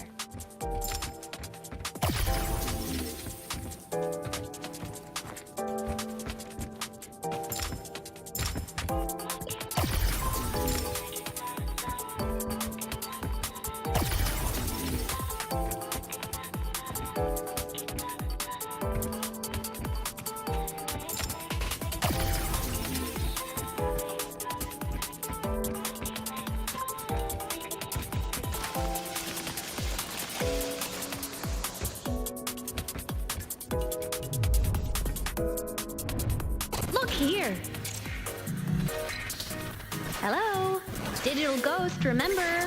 Hacking this is easy. Welcome to I Mean Apps.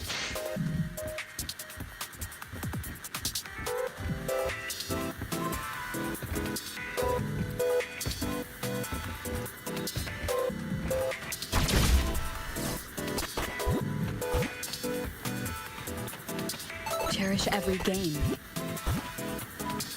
Am I walking on a wall?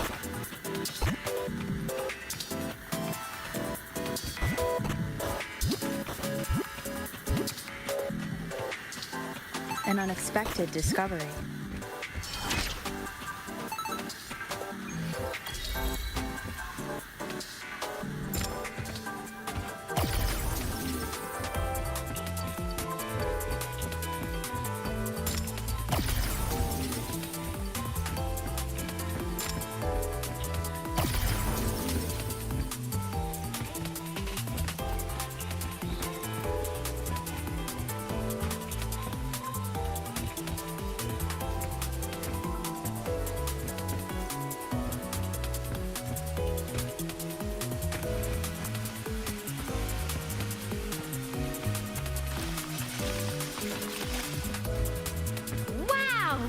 Solaris' rising star, everyone!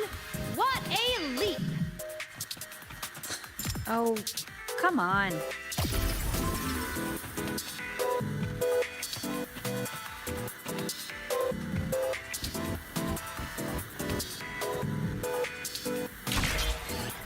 Track system activated. Done.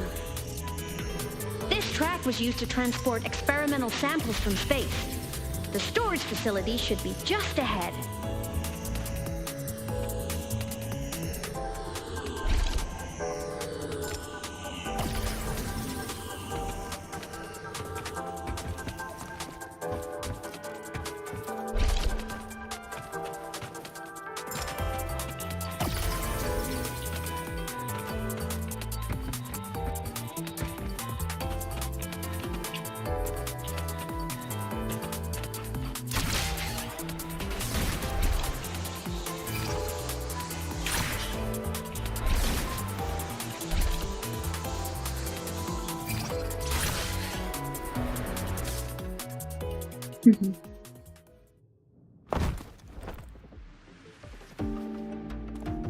Is everyone able to do those insane thingies? Like me? I thought only Rover was so insane. These containment units hold star fragments and etheric sea droplets, all collected in EVA missions by our very own Uncle Clement, who just gave you a tour. It's exhausting work. After each mission, he requires a full cycle in a recovery pod. Let's thank Uncle Clement, and then gather here.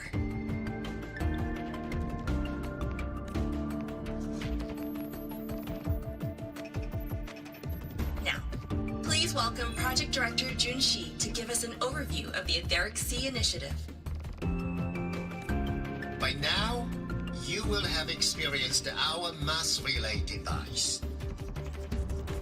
It is our first major breakthrough and definitive proof of our theory that Etheric Sea can be utilized as a gateway.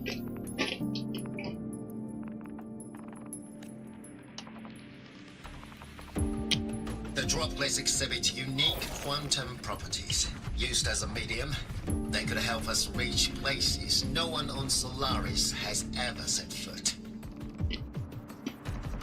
We haven't found the way yet, but I believe these obstacles will be solved soon. Oi, oi, I have a feeling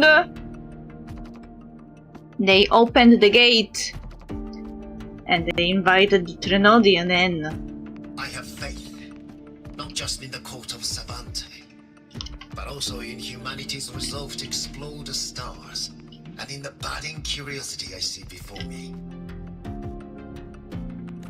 A mind that feeds on the light of distant stars would never be content to simply look. It will find a way to make the journey.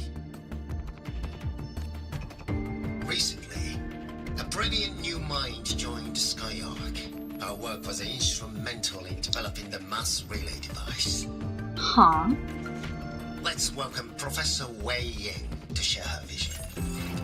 Huh? Who is that?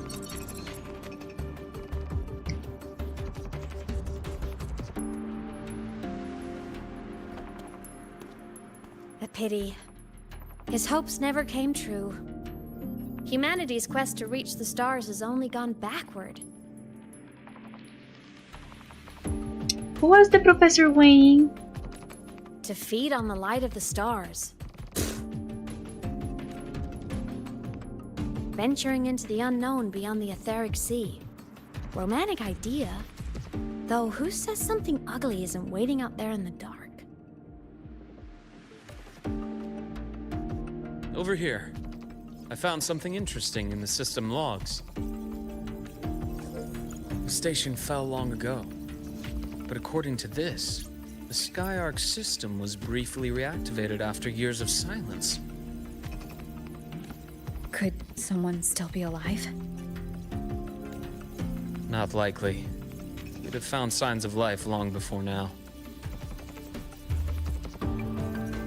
The activation sequence was used only to seal hatches and lock equipment. After that, nothing. Can you see who activated it? Hold on. Yes. Clearance belonged to Clement. The one who gathered the droplets. That's all I can pull for now. But the Academy will run a full investigation later. I'll keep you in the loop.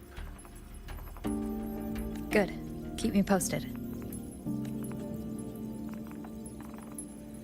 Shame the director's speech got cut off. I can't help but wonder what that colleague of his was going to say.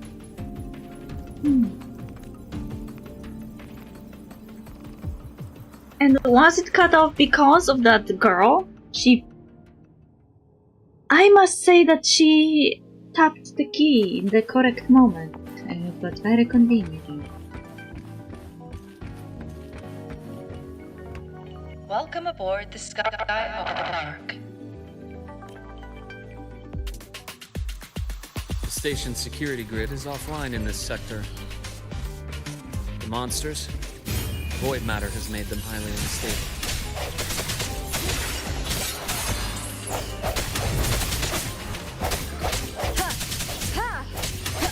Strike from the shadows!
of the past. Oh, I was avoiding chests all this time.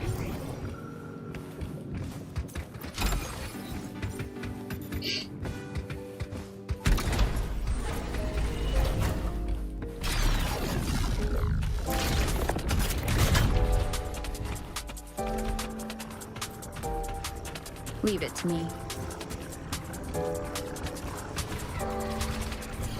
Hopefully this helps. The hour is upon us.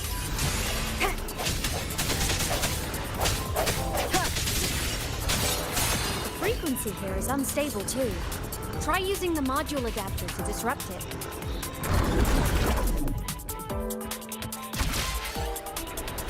Look left! I hacked the Skyark system. This is the data archive sector. Those blocks are all storage modules. And that moving one? An anomalous module gone hostile due to the Skyark system's glitches.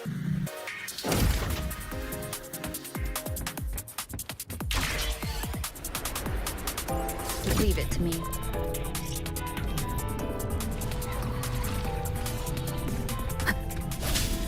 Hopefully this helps. Void matter levels seem to have risen.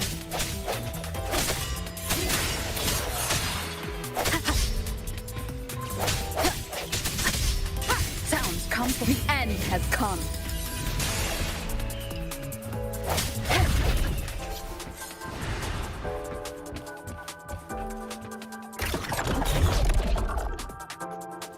It's moving deeper into the sector. I'm on it. Look, Lahai Roy Blocks is complete. In the Space Fantasy Katia series, every copy included this minigame. I love it so much, and I'm really good at it. That explains why everything is so gamey. The anomalies here are more pronounced than before.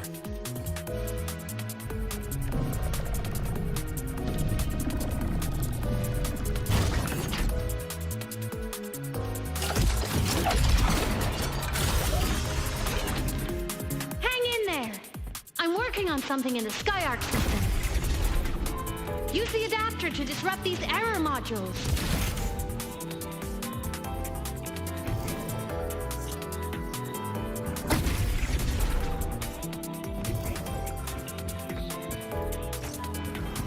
Bad timing. Breach complete. Hey, do you know how to play rock, paper, scissors? Good. Now, go rock! Lol. What was that? Yeah, we won! Amazing play! Wish we could play another round of Lahai Roy Blocks again.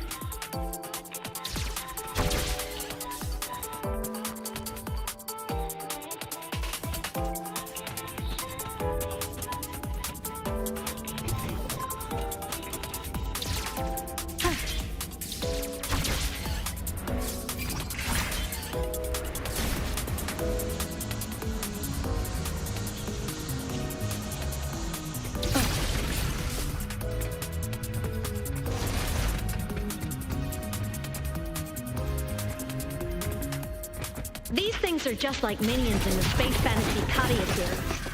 I'll clear them out for you.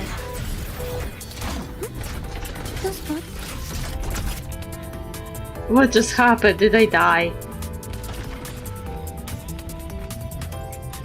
These things are just like minions in the Space Fantasy Katia series. I'll clear them out for you. Those modules fell and took out the hostiles? Doesn't it feel like we've been extra lucky this whole way? You're right, but some modules did attack us. Hard to tell if the Skyark system likes us or not. We are being helped by this ghost.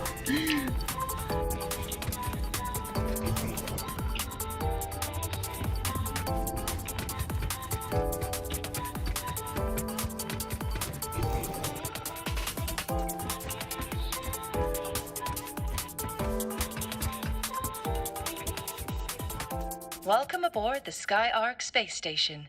Your one-day tour has ended. Please follow your guide back to the central deck and log out of the visitor system in an orderly fashion. May we meet again among the stars.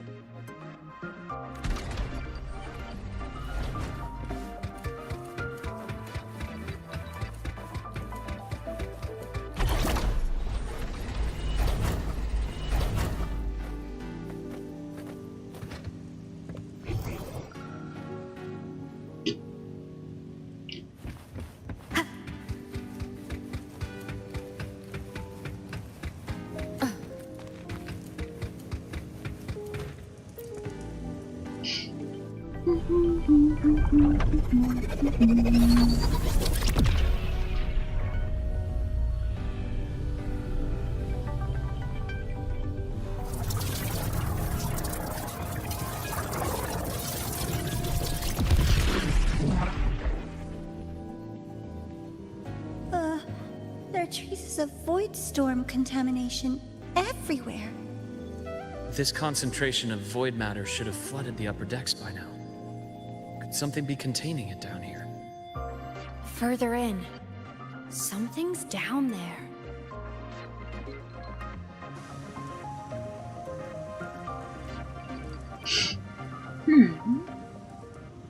I wonder why.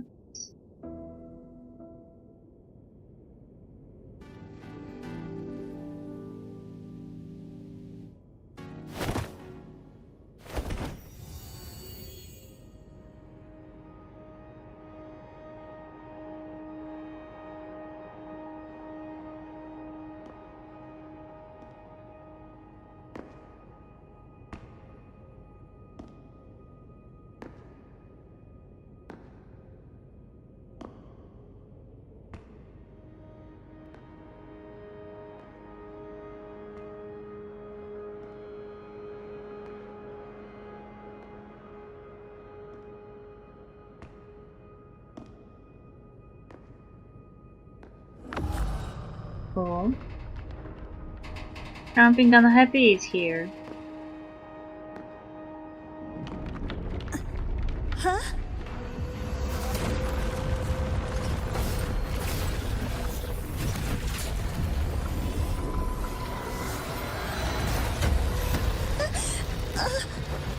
That hurts.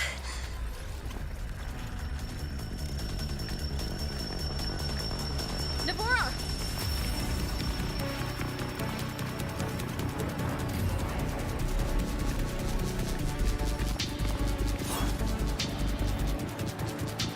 Void matter saturation is critical. The Skyark system is going into failure. I'm going in to try to stabilize it.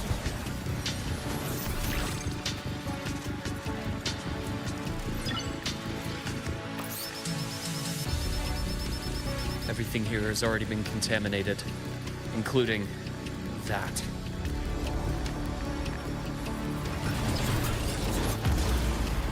From a doctor's perspective, the only healing left for what this man has become is release.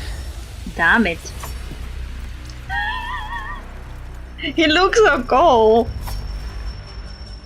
Oh, you can play as him.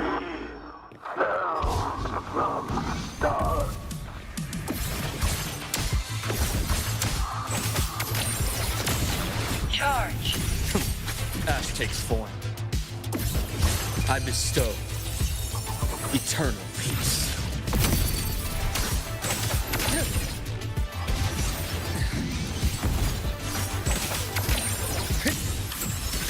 Game over. A barrel Ow. twice. A blink. And agony ends. I am the vessel. Finally, some blood.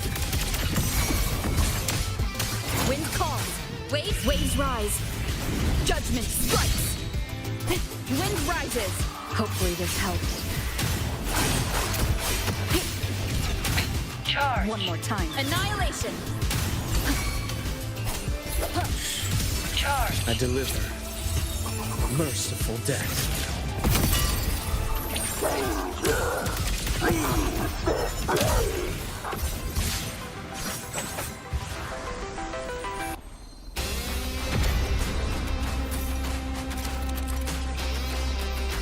The nameless explorer ascends into the sky, preparing to cast Reckoning of Stars. Use the stars on the battlefield to move to the upper platform, then use the grapple to pull down the shadow of the fallen space station and interrupt the skill.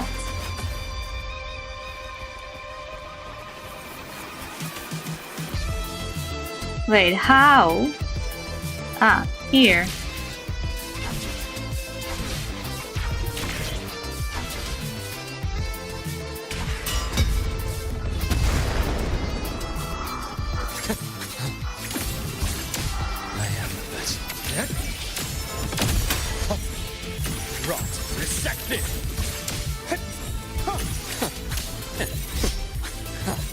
Time to incise. Wind calls, waves follow. The wicked will face judgment.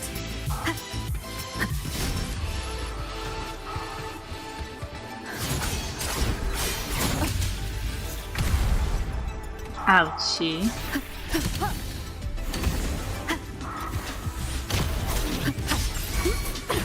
I am the Tempest!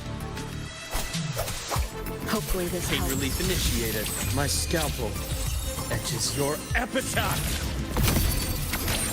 Ash takes form.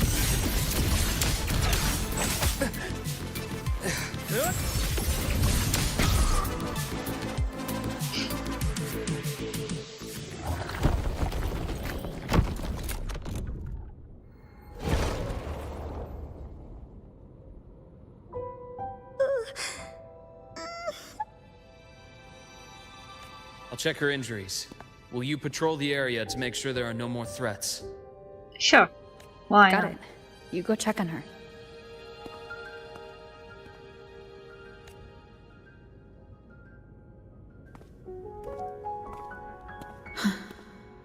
What's that?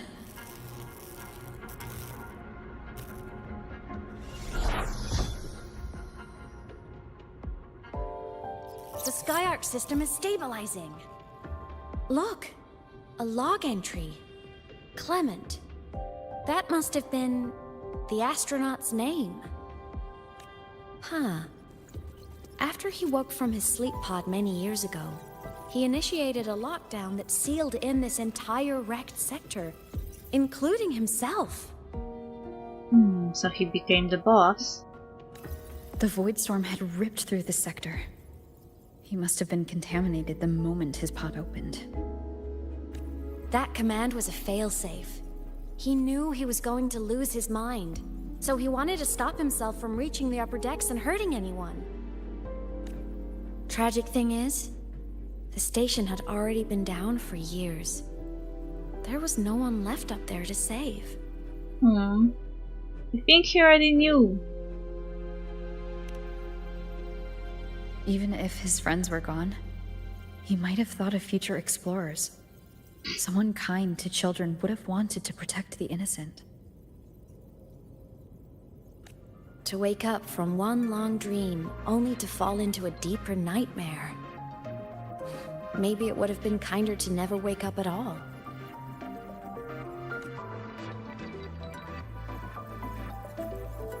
This file? It looks like a recording. Huh.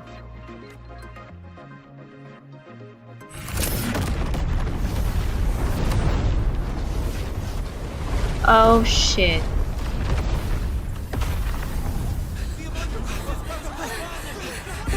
Professor! Polaris' magnetic poles are shifting! Professor? Look. Someone's falling straight from their etherics. That's me!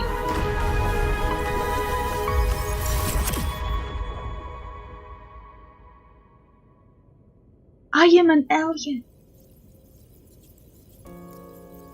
Was that me in that recording?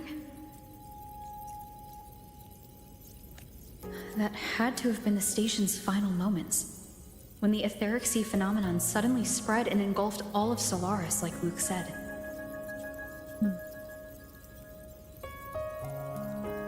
But those droplets in the sky, that was retroact rain.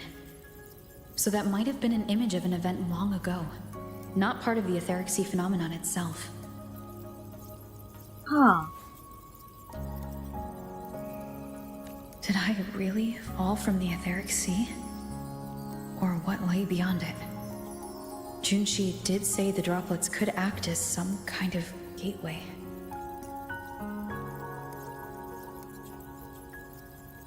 Back then, could I have?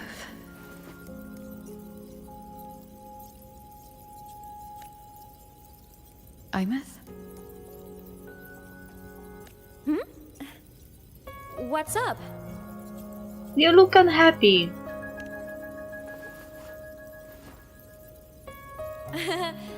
Not at all. I'm fine.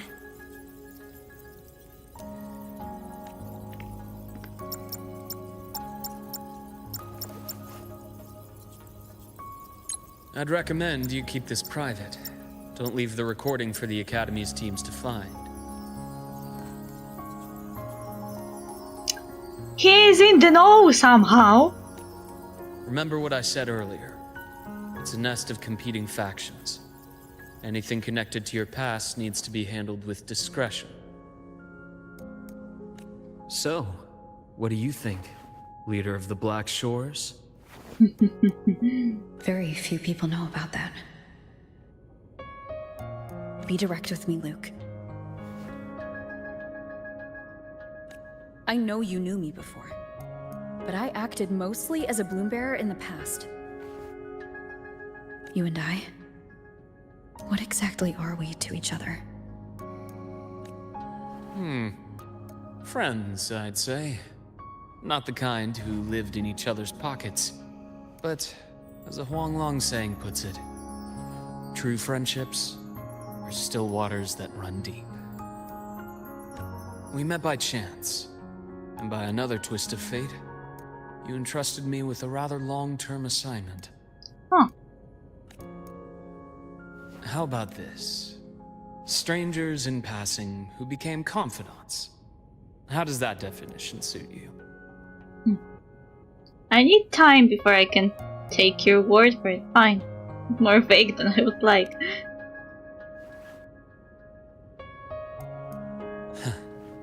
Sorry, but it's the truth. We didn't spend much time together, but we got along instinctively. Star Torch is a web of competing interests. If this video leaks, it'd create quite the cleanup operation. After your sudden exit years ago, people were lining up to unpack your history. Solaris's golden girl, forever a mystery. Sorry for the trouble. Thank you for handling the cleanup. You're not the same as when we first met. But let's save the reminiscing for later. IMF is just standing in the back, judging. Navora's hurt. I've stabilized her, but as a doctor, I must stay to watch over her. From this point, you'll have to proceed alone. We'll wait here for the Academy's retrieval team. All right. I'll see you back at the infirmary.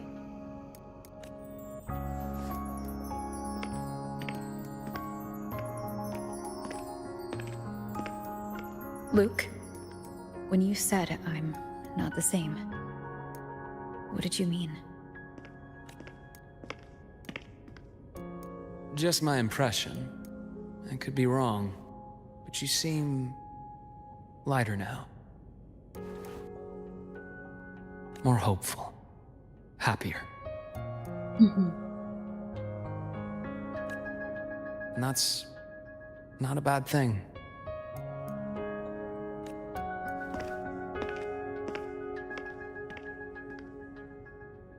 Well, losing all the memories helps with that, I guess.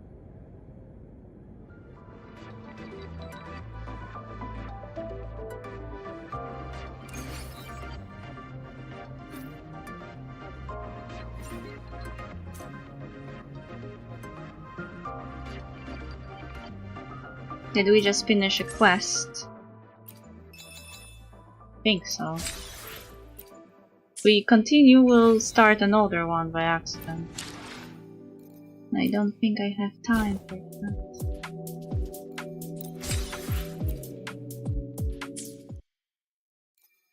We played longer than I was planning to do.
Okay, let's see if I can raid, and we'll be done for today.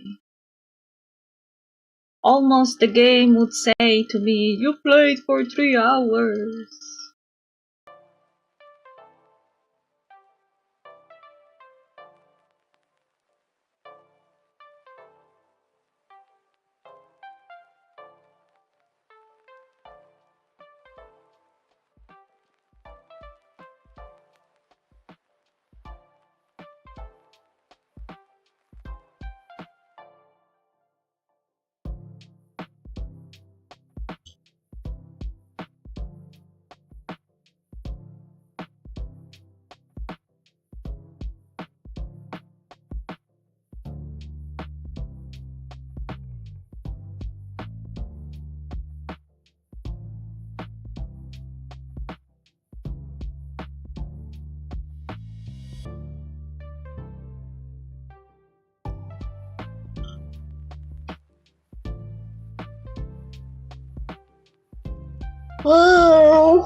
Okay, thank you for dropping by. I hope you enjoyed what we managed to do in Genshin and WuWa today, and we'll see each other on Monday. I don't know exactly at which hour, because when I have 3 days, I basically decided on the whim. But we'll see each other. Anyway, bye.